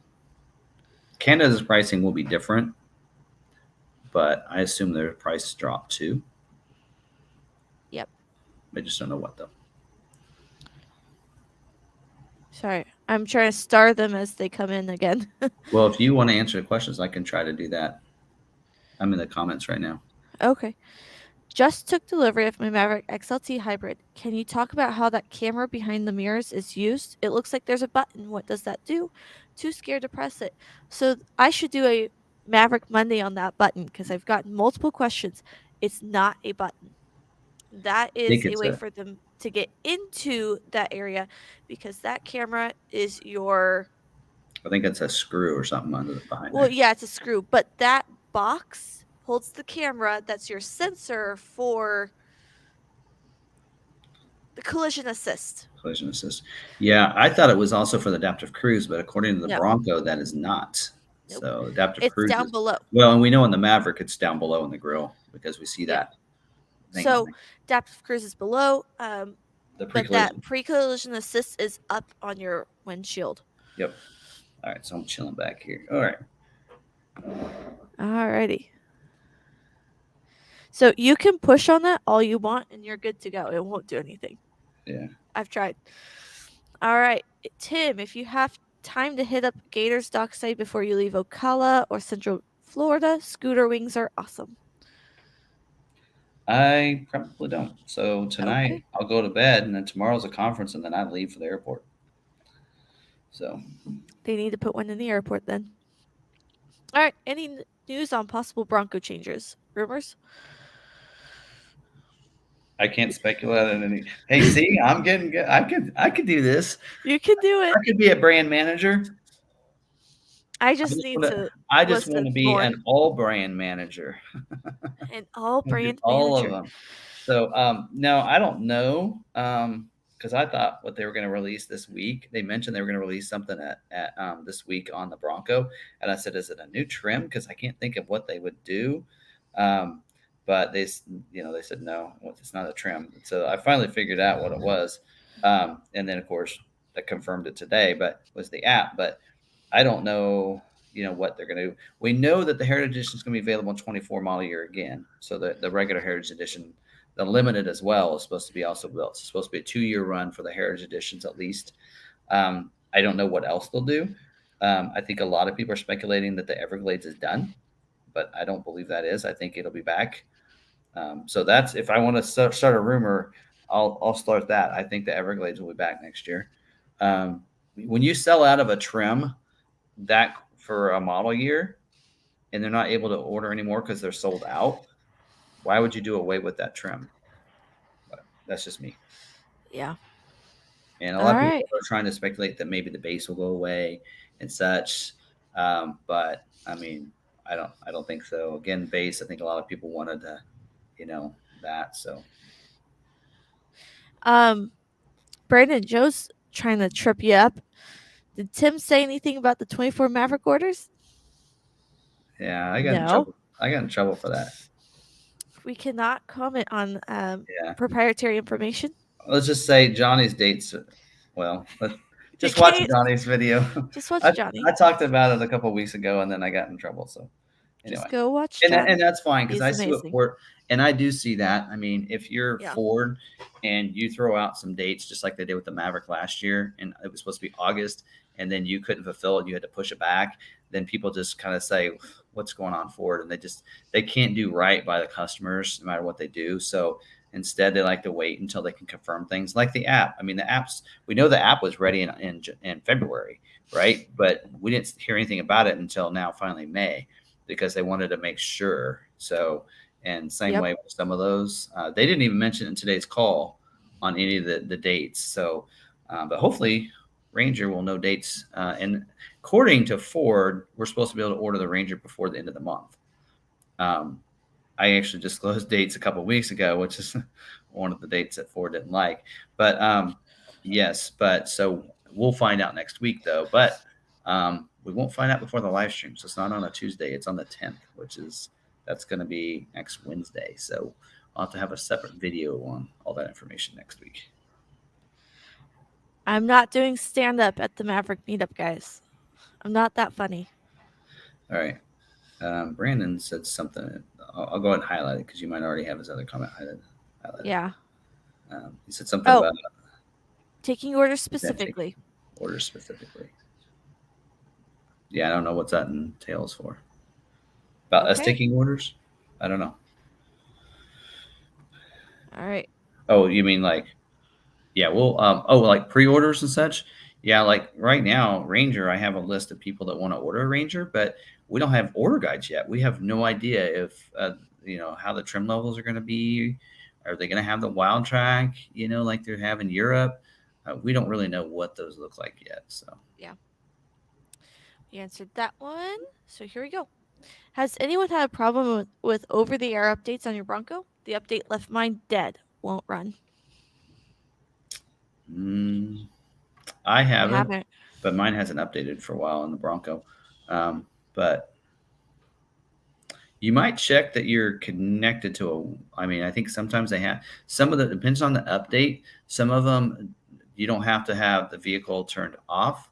Some of them, the vehicle has to be turned off and you can't move while it does the update. So depending on the update, some of them, again, you can do while you're driving and it'll just update the system. Some of them require you to be stopped. And that's why you want to make sure you go into your settings and set those updates to run at night, like 2 a.m. or something like that. So then that way they can run in case it needs to be stationary and not driven. Because if you have those run at any time and you happen to be driving or something, it can mess it up. So that could be one of the things there is go into your settings and see if it could be done. Otherwise, your dealer might have to do some sort of, and I don't know how that works for sure. So I hate to say that, but it could be something you need to talk to your dealer. Maybe they can do a plug-in kind of update. So yeah. All right. Super Duty Lariat Ultimate. Any clue when they won't be limited for scheduling? And Lariat has 360 camera, which means it's doubly limited. And diesel moonroof makes it worse. Yep. Again, more of those things on there, the harder it's going to be to get it scheduled. So same way in the Maverick, when we talked about that, hybrid is one thing. You add the luxury package on again, you add the bed rails, you add the spray and liner, even though none of those are that constrained, but adding more and more of those small constraints, becomes a major constraint for your order. But yes, Super Duty is the same way. This again, that is for this week, not necessarily next week. Lariat, this is limited. What did I say for limited on? Limited scheduling on Lariat. So a few Lariats scheduled, and 360 camera is an issue. Moonroof, diesel. Actually, the diesel wasn't listed, was it? Oh yeah, it was the 6.7, not the high output, but the regular diesel was on there. I forgot that's page 2. So. All right. Do you think? Wait. Here we go. Hello, I just had my 2023 Super Duty scheduled for production. How long does it typically take for them to be built? Scheduled for production. So it'll be scheduled for a certain week. And on the Super Duty, they're pretty accurate with that. They don't move them around. So if you just got scheduled, it's probably for only a month out from now. So then you should get it a month after that or so. So you got to usually figure when you get a vehicle on a Super Duty F-150 scheduled, that's usually they schedule out for 1 month. So usually you can figure about 8 to 10 weeks that you get it. And that's why in F-150s, we can usually give that kind of timeline. But on Super Duties, once you get scheduled, then it's a little bit easier. So figure out when your scheduled week is and then figure about 5 weeks after that maybe. But so Brandon said, I think he's talking about ordering for 24 Maverick maybe. Here, yes. Is McArthur for taking orders when the 24 whenever the order bank's open? What we are going to do is probably not till the summer. So what we're going to do is when we get closer, we'll get another month of May scheduling, probably June scheduling. So we'll probably be making phone calls out to people, or at least I'll send an email out to all those that are unscheduled. We need to figure out how many people still want their order.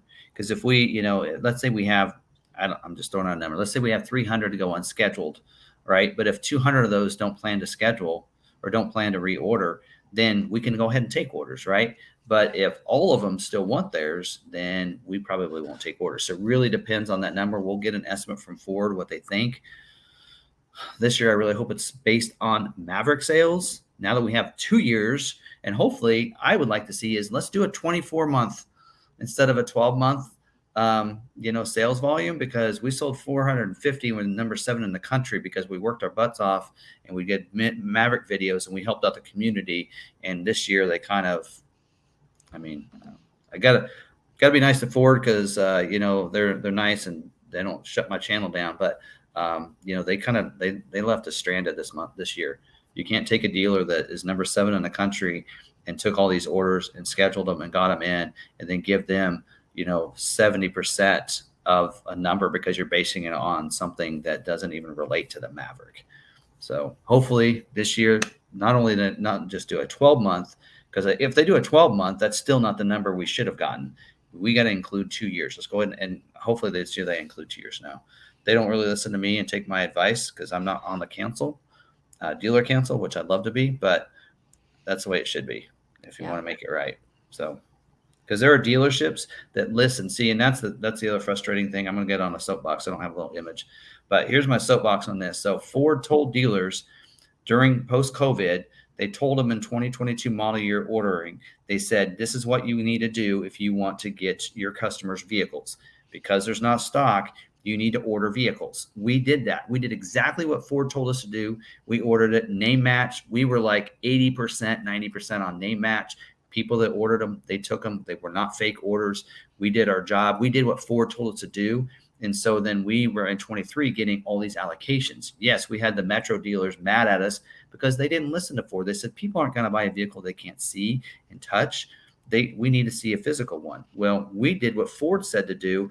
And instead of being rewarded on the Maverick, instead of being rewarded, we're penalized, which is wrong. So I don't know. Hopefully I don't get in trouble with headquarters, but that's just my opinion. That is not the dealership's opinion. That's my opinion only.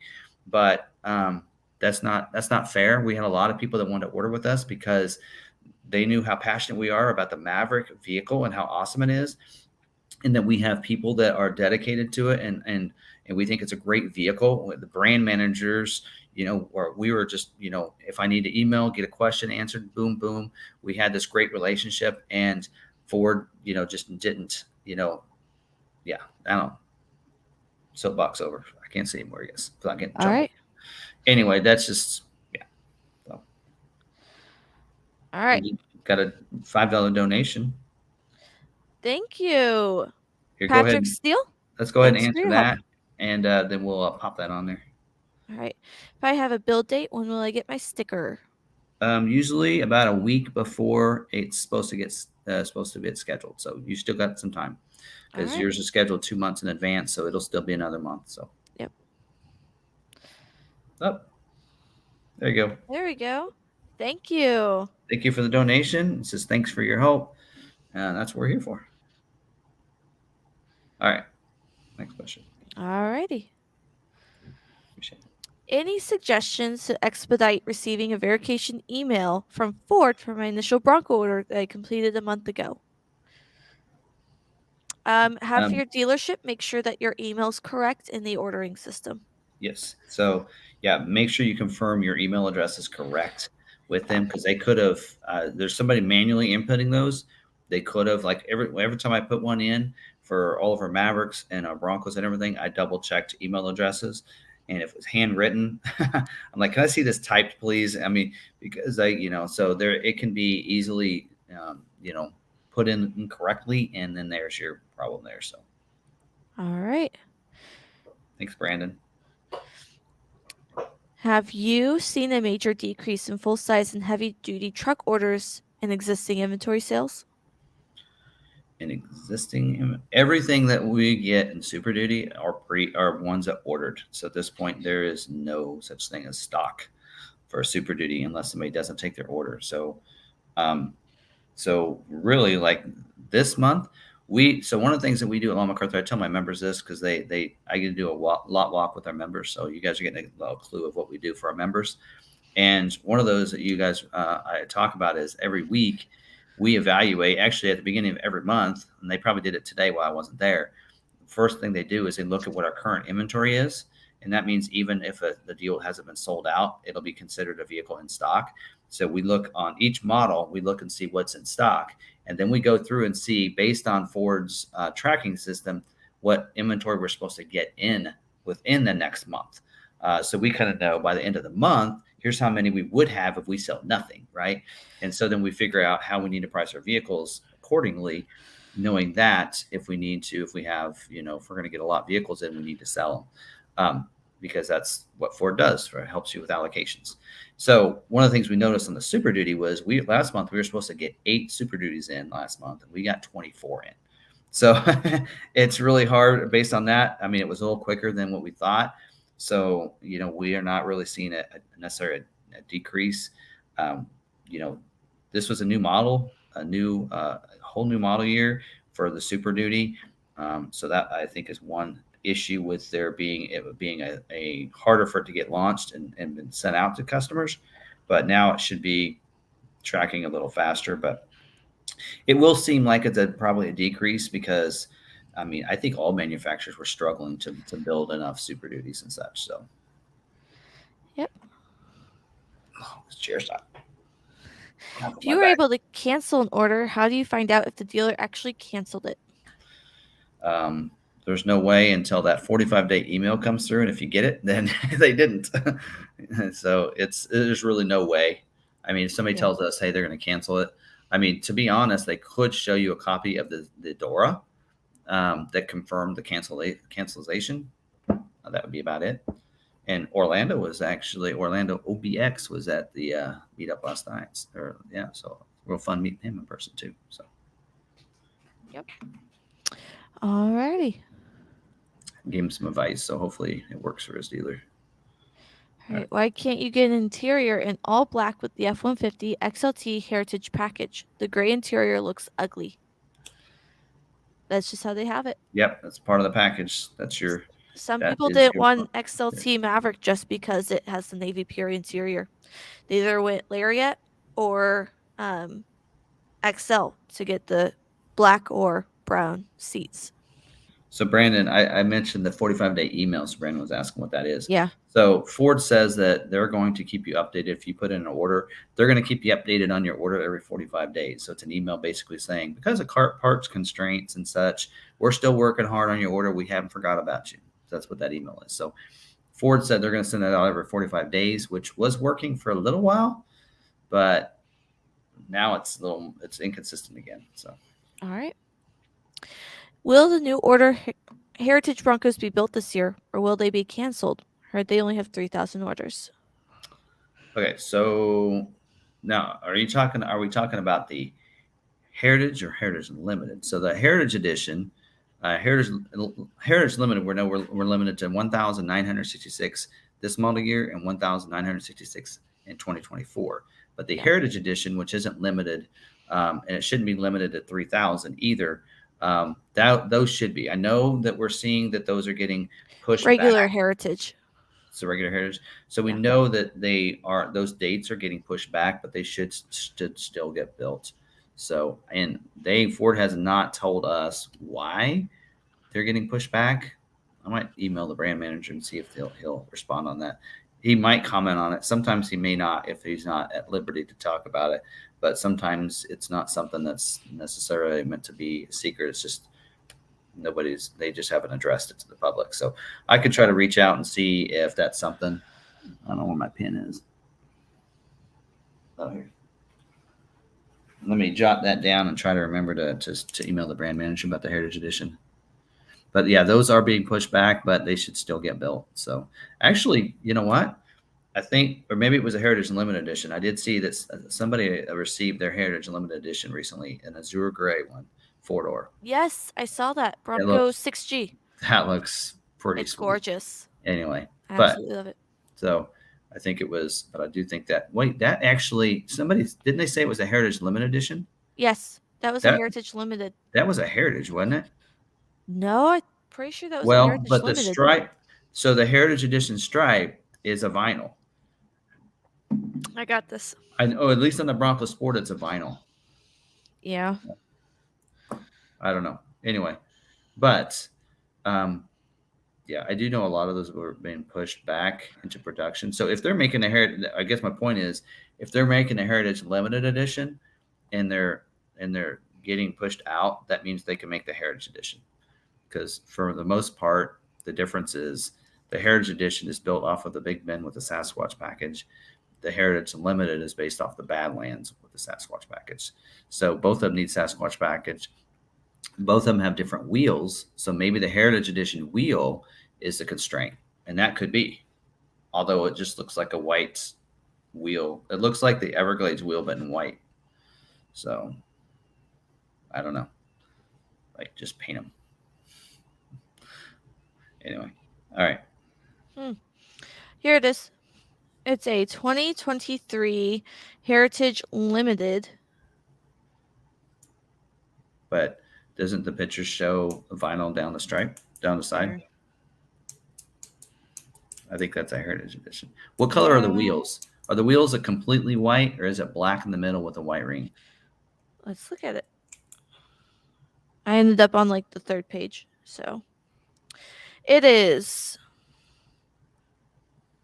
Sorry. It is azure gray, and it does have the white stripe. Okay, can you go to? Do they have a shot of the wheel? That's how you could know. Oh. The wheel. White wheel. Is it completely white wheel? It looks like it. Yep. Completely white. Okay, that's a heritage edition. That's not a limited. Okay. So they are making a heritage edition then. There we go. That's our confirmation. And then it says Sasquatch. Yes, they're standard Sasquatch. They're based off the Big Ben. But the difference between the heritage and one of the big cues is the heritage limited edition wheel is black with a white ring, I believe. Oh, whereas the heritage edition is a white wheel. That's a good indicator for me. That's one of the things. Yeah. I might have that backwards. You guys let me know. I might be wrong, but I think I'm right on that. But so yeah, but if that's a heritage edition, then the delay might be over. We might start seeing some start rolling out. So if you have questions about Maverick Truck Club is also a great resource. Yeah, just tag us so we can make sure you get the right info. Yeah. There are some great people on there, though. I got to say that are a lot of our members that watch our videos that help people out, and they help them out based on things that we've mentioned in here. So, yeah. All right. Okay. My build day is June 12th. McArthur Ford is my dealership. What can I expect delivery? We don't know. To Southern California. So if the vehicle's coming here and then has to go to California, and I know you're wanting things put on it and everything. Let's get it built first, and then we'll start working about timelines. Because if you have a build date for June 12th, we hope that it's here by mid-July. But then if you need stuff put on it and then it needs to be shipped, then you have a different timeline. Yeah, that Bronco Heritage may not be a production vehicle or one that's for sale. It may be. I noticed it was in front of a business of some sort, so maybe it was given to them as a vehicle. Someone said that they have manufacturer plates, so it might be someone that's driving it for Ford or whatnot. But that is a video with a first walk around, so it probably is someone that does video and whatnot, and they were just doing a first walk around on it. Well, Ford, if you want someone to do a walk around on a Heritage Edition, just bring it to Law McArthur Ford. Or find me up there, and I'll do a video on it. Yep, the walk around master right here. Yeah. So yeah, Mark Morgan said it's a Heritage media display. I didn't read the whole post. Again, I've been busy this week today, so I just saw it on Twitter, and then I went over and just looked at it, and just it looks awesome. But didn't read any content or anything like that. So. All right. Let's get back to our questions. All right. How long does shipping a Super Duty normally take once it's built? RF 450 is saying built. Awaiting shipment since the end of March. Is that typical? Yeah. So once you get that, then it's actually been shipped out. Then it's usually about 4 weeks. But you got to wait for that because, like, we have an F-150 that's stuck in Melvindale. We've had 2 of them that were like built almost identical, and the other one's almost here, and the other one's still sitting in Melvindale, Michigan. So. Yeah. And there's not much we can do about it. Like with them, I think it's one of our members too. And, Michael, Montgomery, and Oh yeah. his is stuck in Michigan, and I can't get any results on it. Yep. All right. Is the F-150 Tremor available with the higher hybrid powertrain in the States? Because I could not build that on the Canadian website. I don't believe so. I think it doesn't require one of the either the EcoBoost or the 5.0. Yes. I believe. Yes, I built that one out. I'd have to look at the order guide again to be sure, but I don't think you can get it with the powertrain. Okay. Or with the hybrid, I mean. Law McArthur, does Polestar 2 get a thumbs up or thumbs down? Well, I'd say, I don't know.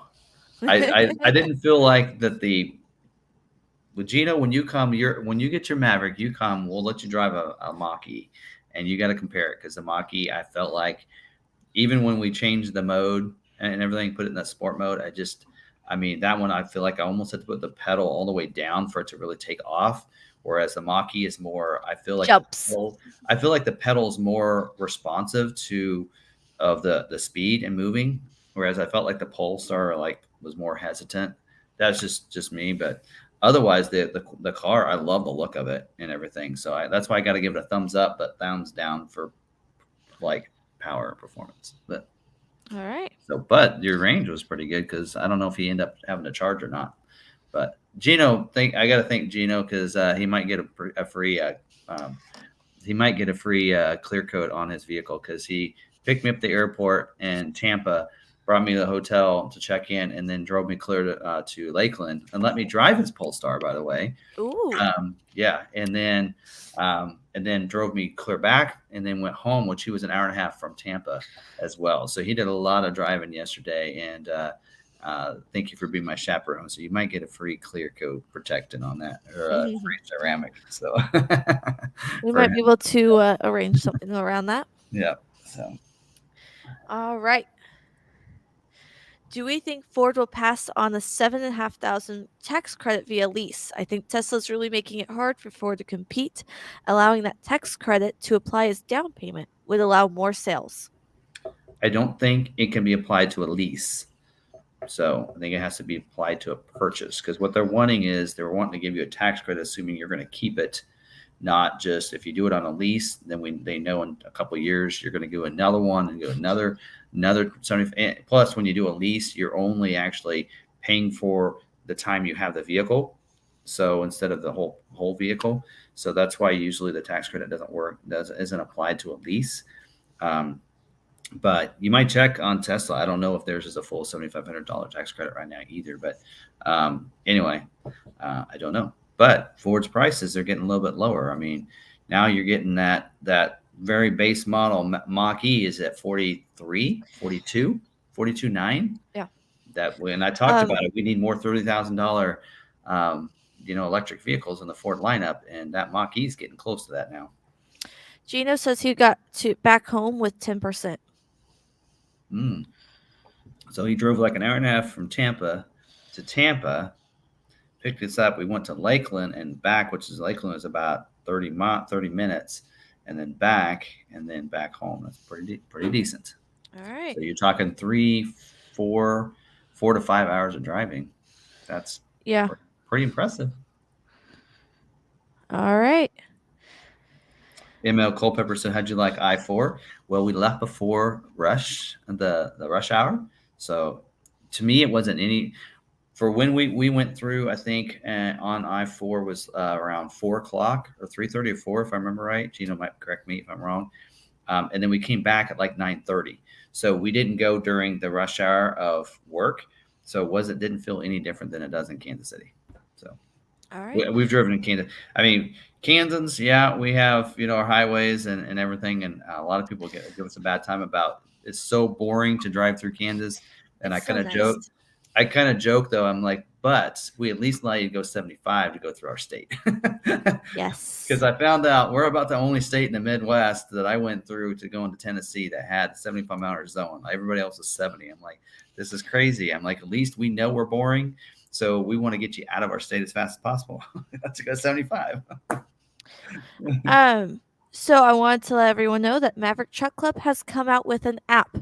So it is looking pretty cool so far. I think they only have Android, but you might Makes check sense. for iPhone. Just kidding. iPhone users. You might go find the thread on the Maverick Truck Club. They might have it on there for you. So, I downloaded it today. It looks pretty nice. I haven't yet, but usually, actually, I joke, but usually it's the iPhone that gets the apps first. Yeah. That's why that's today in the news. Mike Levine tweeted that you can download an iOS and gave the link to the iOS. I'm like, what about Android users? And he said it's available in there too. I said, okay. I was like, about ready to have a fit on it. I was like, come on, Ford. You can't release it to one and not the other. Does price protection also cover $100 increase in shipping costs? Yes. Yes. Any increases, whether it be to the destination or anything like that, is covered. All right. I still haven't been able to get the airbag recall fixed on my Maverick. One dealer near me even told me to take my truck back to McArthur. I said, well, they would surely fix it. Mike, we need to get connected because there's a dealer there that I think I can get you connected with that I've talked to before through All Terrain Nation. So, Josh, let me try to see if I can get connected with him. He is at I think a dealer in Knoxville. Maybe not. Maybe he's somewhere else. Maybe not Knoxville, but I know you wouldn't mind driving a little bit if you can get it fixed. But I think if I can connect with him, maybe they'll. And of course, he's a salesperson. He's not in service, but shame on them. If you would have bought from them if they actually did things right. So it's their fault. So yeah. Anyway. All right. So with the dealers that are choosing to do the dealer markup on the Dark Horse, is there just nothing a person can do but to buy it? That's one of the things is that with this year, there's an 18-month run. Like we're getting 5, and that's all we're getting for 18 months. So for us, that'd be like, even the Mach 1, we were getting like 1 to 2 of those every month. So we would get 12 to 15 a year. Same way on the Shelby, we were getting several of those, at least 1 a month. So this Dark Horse, you're getting like, we're not even going to get 1 every other month. So when you're limited on that number, Raptors like that, you still, Bronco Raptor is going for over MSRP. Even F-150 Raptors are going for over MSRP, and they've been out for a while. Yeah. We're just now seeing them at MSRP recently. So when you want something that's new and fresh, it's typically going to cost money to be one of the first. So dealers out there that have Dark Horse available for someone to order, more than likely you're going to pay over MSRP right now. If you can find a dealer that's MSRP, then you better find that dealer. You better stick with them because that means they're a good dealer and they don't realize what they have. But in that case, but also remember, dealers are going to maybe price it a certain place. But if people don't bite at that and go, no thanks, eventually that will come down, right? We don't have all 5 of ours fulfilled. We are over MSRP, and we'll probably, depending on how many, if we still have them, when it's ready for this to order one, if somebody hasn't ordered with us, we'll go ahead and order as a stock. And then when it comes in, we'll still sell it for that same price. Because sometimes people just want to be able to see it in person, but we'll see those prices start to come down over time. But even the Bronco Raptor, they've been out now. This is the 2nd model year it's been out, and they're still going for I think the average is about 10 grand over MSRP or maybe more. And so that Dark Horse, I'm not surprised. I think the average dealer is about 20 grand over on them right now. And that's probably going to be the case for a little while, probably at least for 24 model year. You're probably not going to, it'll be probably hard for you to find one at MSRP. So, yeah. So I guess I didn't download that. I downloaded an app today. I couldn't remember what it was. Apparently it's not the Maverick Truck Club. They only have the beta version for Apple. It says, right, beta version. Yeah. Okay. But someone said, what do we have against Apple? It's just not my preferred form of technology. Half of the world has Apple and half doesn't. I just like to have fun. We have a lot of people that have Apple phones. Someone says, well, now It's all in fun. I have nothing Someone against says, well, now we know where Sarah gets her humor from. It's true. I get it from him. All right. Anyone know what the typical schedule delays have been for 23 since they've been scheduled? I got a 6/19 date and first push to 6/26. What model? Yeah. Talking about Maverick? Mouse Rat 1112. What model? So, Hi, Mom. Did you try to make any amendments to your order? Right? Oh, yeah. If you tried to make an amendment, that can push you back. Or I have seen Mavericks getting pushed back. I've actually seen pushbacks in all the models. Yep. So, I mean, they typically will schedule, like I said, the first week of the month, they'll schedule all of the vehicles for the whole month. They try to schedule kind of all of them out. Like all of ours went the first week. Well, then they might have to do some shifting and rearranging for the next couple weeks prior to it. So it should settle down and hopefully not change too much. But definitely that's another reason why I tell people, like some people are like, oh, mine got scheduled and I actually wanted this on it. Can I have the dealer make a change? I'm like, yes, you can, but keep in mind that yours was scheduled based on the way it was. So if you make that change, more than likely it could get pushed back further because they probably scheduled yours. And if you have a constraint, then they can't make that many. So that order probably would be the one that gets moved back because you made that change. So yeah. Mom says hi. Brandon Jones. I will check on that while Tim's answering this next question.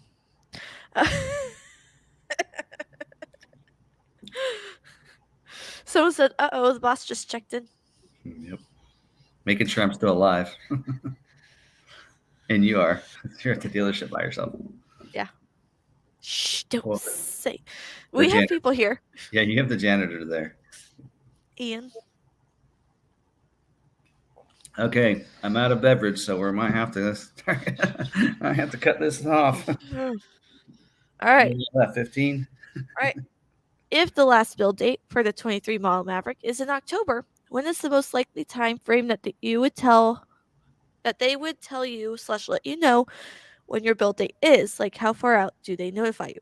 Okay, so they schedule 2 months in advance. So they're going to schedule October build dates are probably schedule September and October together. So what's 2 months before September? We got August, July. So July, the month of July, about mid-July, late July, about when the order banks are going to open up. No dates or anything, but about that time is when you'll know. So to be honest, the order banks might open up for 24 before they finish scheduling 23s. That happened last year. So if that's that case, if you're going into July and yours isn't scheduled yet, you want to go ahead and put that, because they are new orders. You're going to have to put in all 24s as new orders. So I would just have them go ahead and put that order in for you for 24. And then if it gets scheduled, like the week later, then you can always cancel that order, that 24 order. So. Brandon Jones, can you forward your email back to me? I don't see one from you. Yeah. All right. Martin said, where's that at? Here. Hold on. Hey. Gotta show this first. He was a gentleman and a scholar. All right. John Ashton, thank you.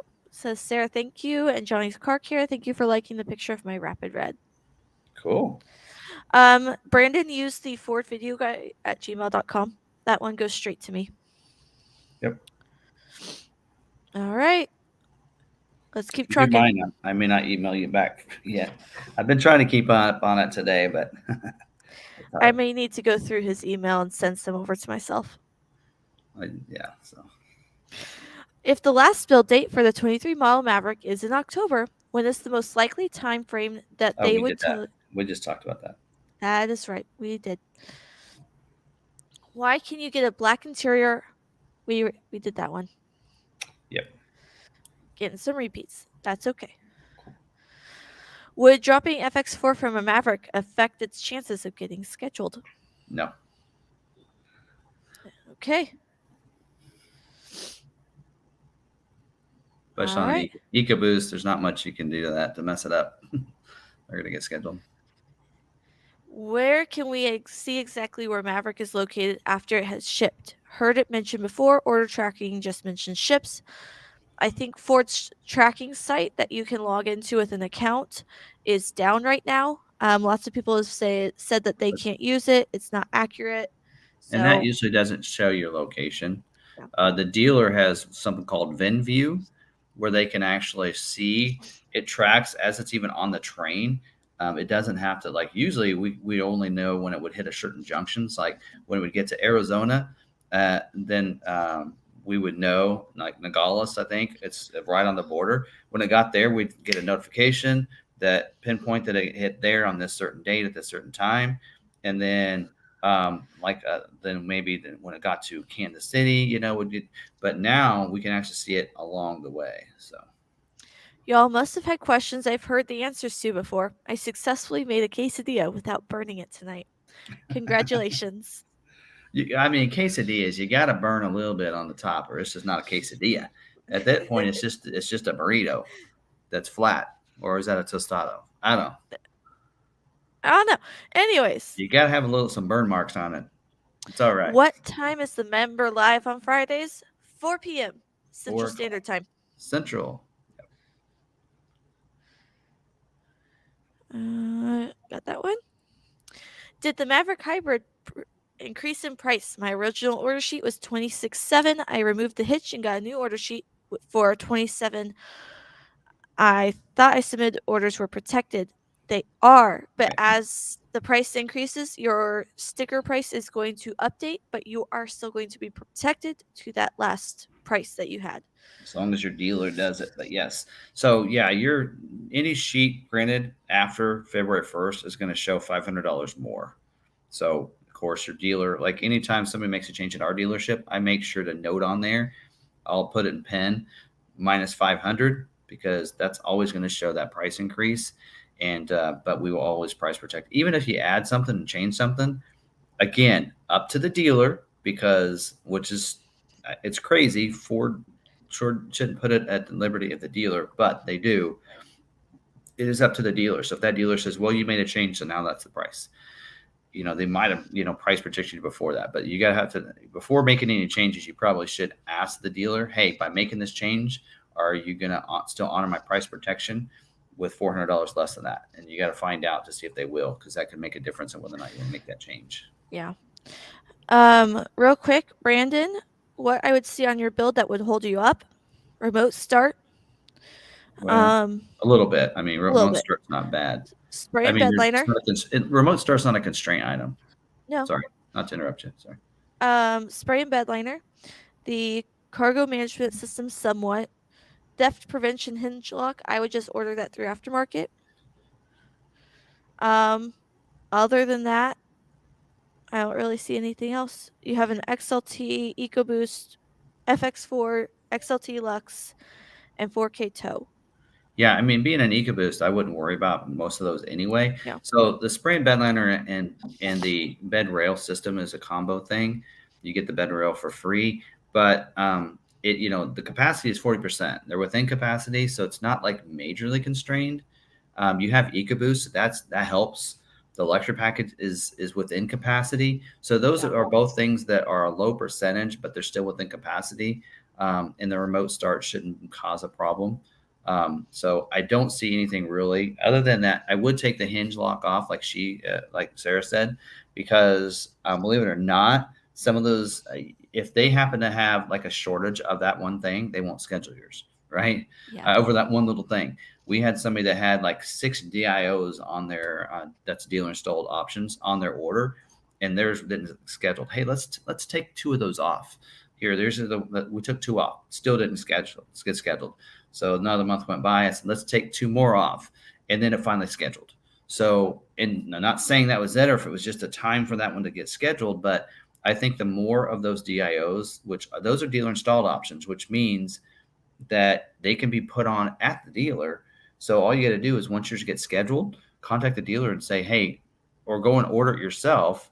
And then you could put it on yourself or have the dealer do it. Yes, it will cost more than it would from the factory, but what's it cost to install the hinge lock, the tailgate lock. It doesn't cost that much. I guess I'd spend maybe an extra $50 to have the dealer do it and get it a lot faster, right? Yeah. So, I mean, that's the way I look at it. So, there you go. What exactly does this mean? Vehicle details ordered 9/19/22. Order number. You got your VIN. Last updated 4/13. Delivery details. McArthur Ford. okay, so yeah, so 9/19 is the day you ordered. Order number is E02C. There's a 4-digit number for your order number. Mhm. The VIN number, that's the VIN identification number for your vehicle. Last updated 4/13/23 probably means that was the last time any updates were done to the order, or maybe when it got scheduled, Yeah. one or the other. Yeah, so there you go. And then the delivery details is that it's being delivered to McArthur Ford. Yep. Yep. There you go. If you didn't know, order numbers vary depending on the dealer. That's not given by Ford. Those are all that each dealer has a special code or special way that they do it. We personally do the first letter of the salesman's first name, 2 numbers, and then the first letter of their last name. So we can tell you that's Eric Cole. Yep. As your salesperson. Yep. And I can tell you too by looking at the VIN number that that's a trimmer. So. Tim's little hidden talent. W8G. All right. How many folks have gotten their room for the Maverick meetup this August 4th through 5th? So yeah, we do have, again, for members, we have, if you're a member, we have a block of rooms. Do at one of the hotels. So do look on your membership tab on our channel or the community tab. We did post, we had a post in there with information on the hotel for members. So we're doing there's a block for members.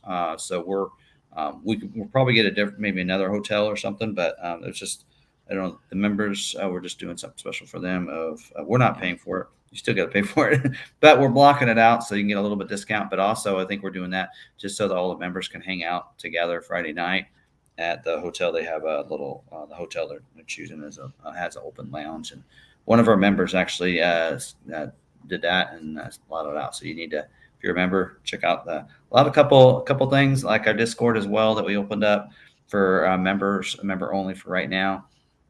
So I think you can probably see $5 perk based on other, there's a lot of channels out there. I think we try to do the best we can to give you some great benefits for that $5. And we're fortunate that, people that have orders with us are coming, and that we can do some things, like that as little perks here and there. So. Yep. We like our members and like to help out, and we like our viewers as well. If you're not a member, smash that like button because we really appreciate that. I mean, it does. We really appreciate likes because that's how we get boosted out there, and the algorithm helps for YouTube. So you don't have to be a member for or anything. We still are providing a lot of good content. So if you could smash the like button, that helps out the channel. We are very appreciative of that as well. So, but Yep. There you go. Is Ford still relaxing the retail order name match policy that used to be as much as 70% in the past? Yeah, now it's not a necessarily a percentage you have to hit, but they do in a sense they are looking at dealers. So if they see dealers that are just downright not doing it right, then they will case by case in a sense. So they are watching dealers to see where they're at on that name match, and that kind of thing, and such. But they aren't really. Now on the Bronco, they said they are. So Bronco is one of those few ones, but the other vehicles, they really aren't. They're basically saying you're getting it, the allocations, you're using your orders, but your retail orders are fulfilled through your allocations. So it's retail / stock. But on the Bronco, they said they instituted that they were going back to the name match for the Bronco. So, and you would lose Bronco allocations if you don't stick to that number. But on the other ones, it's pretty lax. But if there's any issue like on Super Duty where people putting in fake orders, dealers are, they'll figure it out and they'll just do it case by case. That's what they said. All right. Is there anyone at Ford willing to be transparent about why my Super Duty Lariat Ultimate hasn't been scheduled while someone who ordered the same truck after me already has their truck? You might go back earlier in the video at when I talked about On My Mind. Go back a little bit to that, and that's pretty much the same scenario as for Super Duty. Again, you got to remember, are you saying at the same dealer? Because that's something you have to look at. You know, is there somebody with your identical order at your dealer that ordered after you scheduled? That probably isn't happening. But are they at another dealership? That could be. Again, for us, if we have, let's say we took 100 orders in and 75 of them ordered Lariat trim, right? Different dealer, but same region. Yes, so it's going to be different. But let's say there's another dealer has 100 orders, but only 25 of them are Lariat trim. That's a whole different scenario. Yeah. It's going to take longer for the dealer with more Lariat trims to get scheduled than a dealership that has a smaller amount of Lariat trims to get scheduled, if that makes sense. So again, it's different dealers. It's not the same scenario. No. The region does play some part in it, but it's really dealer to dealer based, and how many orders they have, how many, they find out what dealer they're with and put an order in with them and see what happens. Yeah. But I don't actually recommend that. We have people that have orders with like 3 different dealers just to see who's going to get it first.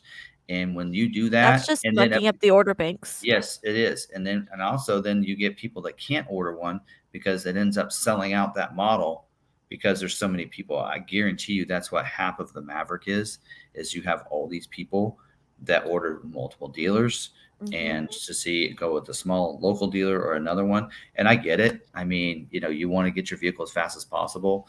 And so you'll do whatever. But as long as, I don't mind that either, as long as whoever gets the one first scheduled, go ahead and cancel the other one, that kind of thing. But, in this case with the Maverick, it ended up to be where there are a lot of people couldn't even order one. So what's going to happen towards the end of the year?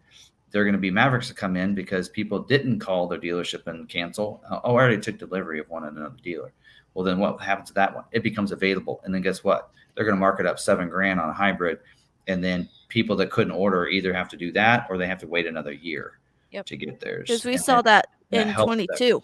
Yes, we saw it in 22, and we had a lot of them there for a while. I'm like, what is going on? Well, these people got tired of waiting. They got a different vehicle, but they didn't tell us until it was scheduled. That's why, like on the Mustang, the Bronco and such, our principle on that is that you give us a deposit. If you're scheduled and then it cancels and you don't want it, we keep your deposit. But if you decide before it gets scheduled that you don't want it, we'll give you your $500 back. Yeah. So because we're doing that because we want you to be serious and not take up another allocation or another order that we couldn't take because you're putting in multiple orders or whatever. So yep, we're just trying to help customers out here. Yeah. All right. Is the reason Ford stopped the 23 manual Bronco orders is because they're having issues with the synchros? Okay. I don't know. I think they just had a bunch of people because the manual wasn't available with the Sasquatch for quite a while. And so I think a lot of people waited. Like they actually, in 21 model year, the manual wasn't available with the Sasquatch.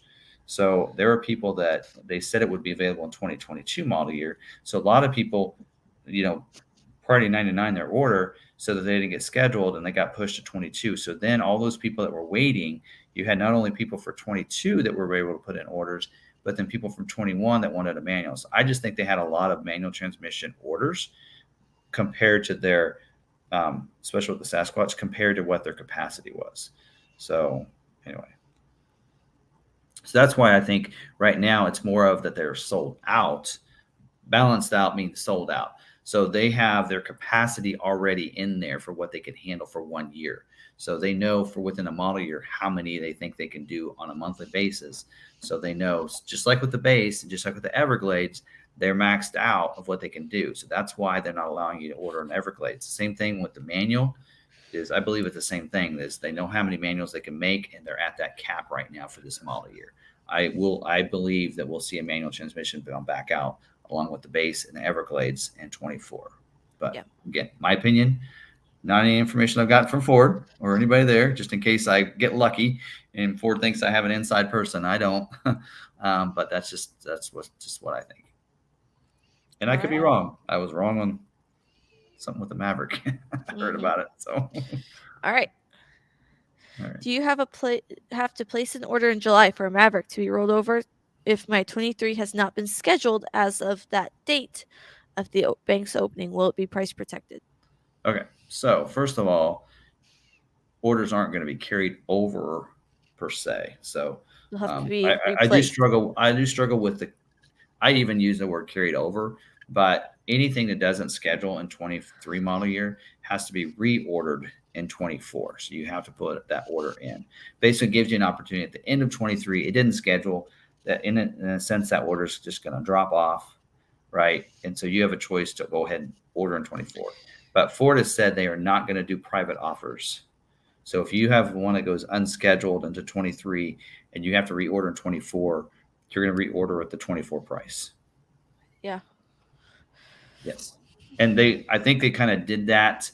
I am kind of curious to see what happens on the Maverick though, because I mean, I get that on Super Duty and such when Ford gave us our estimate and said, "Hey, here's your estimate.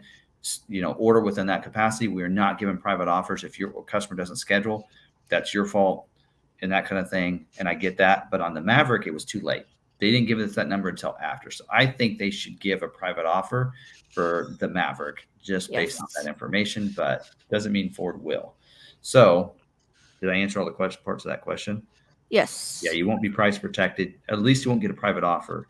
You'll get whatever it is at 24. So they're only doing price protection after 23. Their private offers for those that had on the schedule 22 is still in play for this 23 model year. But going into 24, price protection will still be available. So whatever it is when you order your 24 should be price protected to that price through 24. So price protection in a sense is not going away. The transition private offers will not be available after that. So that's why I'm saying if you have a 22 that went unscheduled and they had to reorder in 23, you need to make sure that 23 gets a VIN number and gets scheduled and gets produced, because that private offer is only going to be good on that 23 order. It's not going to be good on a 24.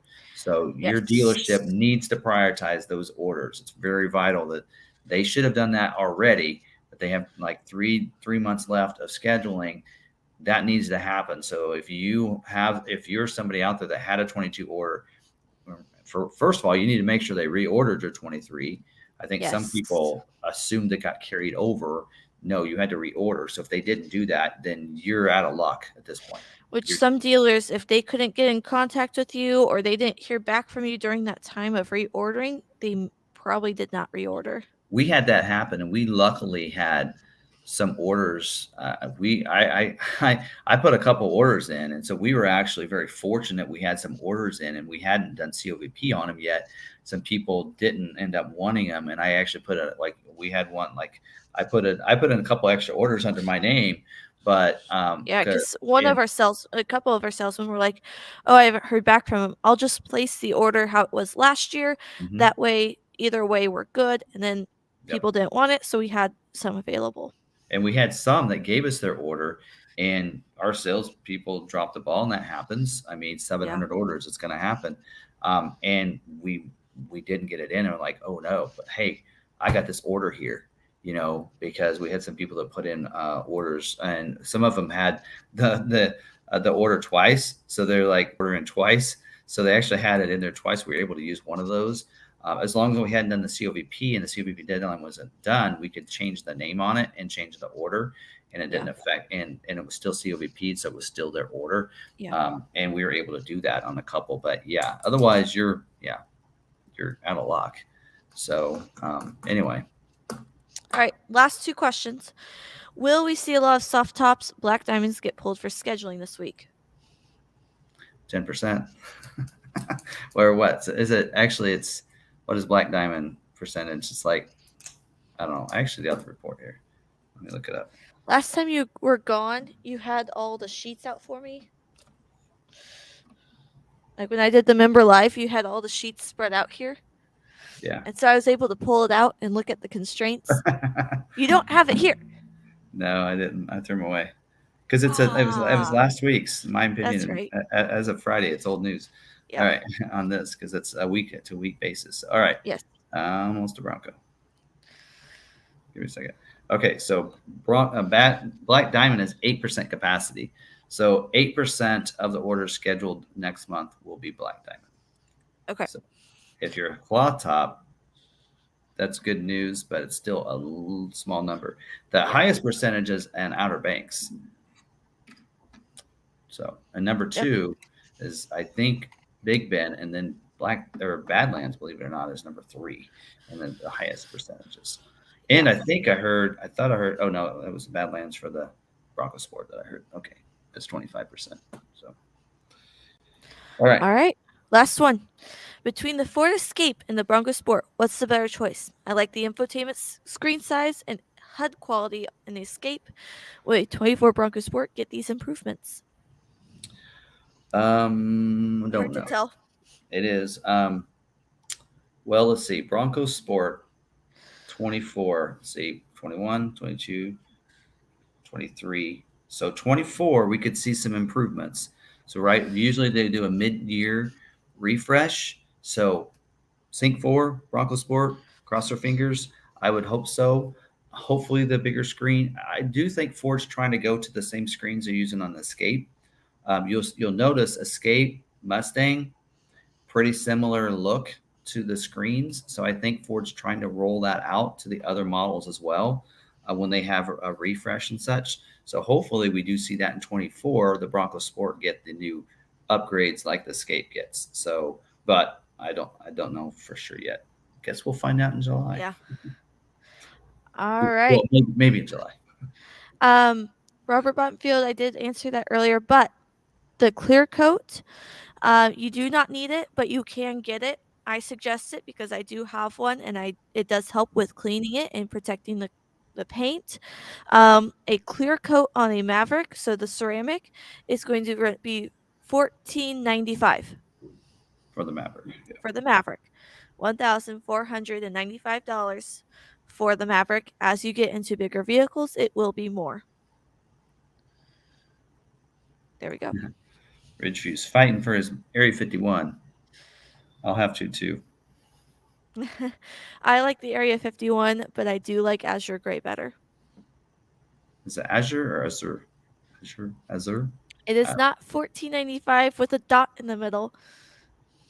$1,495. Hey, in car business, we say $49.9. We don't say $49.95. Nope. Yeah. You gotta talk car. All right. Anything else? Any other questions? If we missed your question, let us know. You know that we're kind of using this new on this end, and so this is a new platform for us. We probably go to this from here on out because we kind of like having some of the things up there. But that clear coat is through aftermarket. Robert Bottenfield, if you don't like that price, I know that the Pro Pack is also a protection. I think that one runs anywhere. It's like a couple $100 instead of $1,000. Yep. So the question is, depending on your paint, most of the paints are metallic. If you really want to, of course, I don't think we have any tri-coats this year. Is Cyber Orange still available this year? Cyber Orange, yes. Okay, so Cyber Orange is a tri-coat. Yes. So I want to go Cyber Orange, but otherwise, most of them are metallic. And I think at the beginning, Hot Pepper Red. Okay, a lot of them. Well, I think Hot Pepper Red. I don't know if it's a tri-coat, but it's a tinted. Yes, it's a tinted clear coat, as is Atlas. So if it has a clear coat, yeah. So some of those will have anything that usually is a cost. I call it a cost color. It costs extra. Then you're usually okay with those colors if you want to go those colors. But most of them should be fine. I know when that first came out, people from other brands went over to the Maverick, to the Ford brand. They said that they thought it was thin, that the paint was thin. And that was their complaint about it. But most people that had other Fords didn't have those complaints. Yeah. So I think you could be fine without it. If you want to protect it from like rock chips and stuff like that, and bugs and tree sap and all that, the clear coat's pretty nice. We do sell a pro pack that protects you from tree sap and stuff like that, bird droppings and such like that helps protect it from that. It's also a protection on the inside on your fabric seats, your carpet, and such like that as well. Yeah, we have some people that will do the ceramic on the outside and do the interior pro pack. Yep. But yes, so the difference, that clear coat though, I have it on the Lightning, is that it, when it rains, it instead of it just wicks away, it beads up. It's like a Rain-X type thing. I mean, and you can tell that it's not, that it's nice. And if you're getting it done here, I can tell you it gets done right and with quality care. Yep. So, all right. It's 10:30 here. 9:35. I think it's time to hop off, guys. All right. Well, thanks, guys. Don't forget to hit that like button. Yep. Or subscribe. It's the best way you can support us. Yep. So. All right. If you have more questions, email me at. Yeah, somebody asked about a pro pack. Niles will be able to answer. Niles can help you. So his is I forgot it. It's earlier in the chat. You can Niles, email me and I'll get you to Niles. Yeah, Niles LMP. So in the future we might have Niles on here. But that would be fun. So anyway. All right. I just knew I had a lot of information tonight to cover. So which I didn't get that until today on a lot of that stuff. So it went from not having much to talk about to having a lot. So one of these times when we don't have a lot, I hate for someone to have to wait, like 50 minutes for us to go through it and then try to jump on. So anyway, all right. Well, thank you very much, finisher. So, all right. Thank you very, very much. Yeah. Don't forget to smash the like and everything and all that good stuff. Sarah, you got anything else? Nope. That's it. Hey, we survived this one. We did. Using this. So I do like the platform. I think it works pretty good. Do. I can still do pictures and everything, but so I think it'll work really good. And we can have people on and call people, invite people in, and it'll all work. So I did like the system with the questions, although it is more, I have to pin them myself rather than them just going into the chat, so I have less time to chat. But I struggled to read them on task. I think in the future, what we do is at the beginning, we have them put like Q or something at the beginning. So I know when they tag you, we can see that we're on YouTube, but when we're on this platform, we can actually, it doesn't do anything for us. It's just the words. So yeah, I think in the future we need to like have them do something that's so we know without having to read the whole question, like read an the emoji whole comment, beforehand. we can just click on it. So we just know that, hey, that's a question. So we just need to have them put an asterisk at the beginning or something like that. And so we know that's going to be a question. We'll test it on our member guinea pigs on Friday. And then if they don't put that in front of it and we don't get to it, that's their fault. So we'll test it on the members, our guinea pigs, on Friday.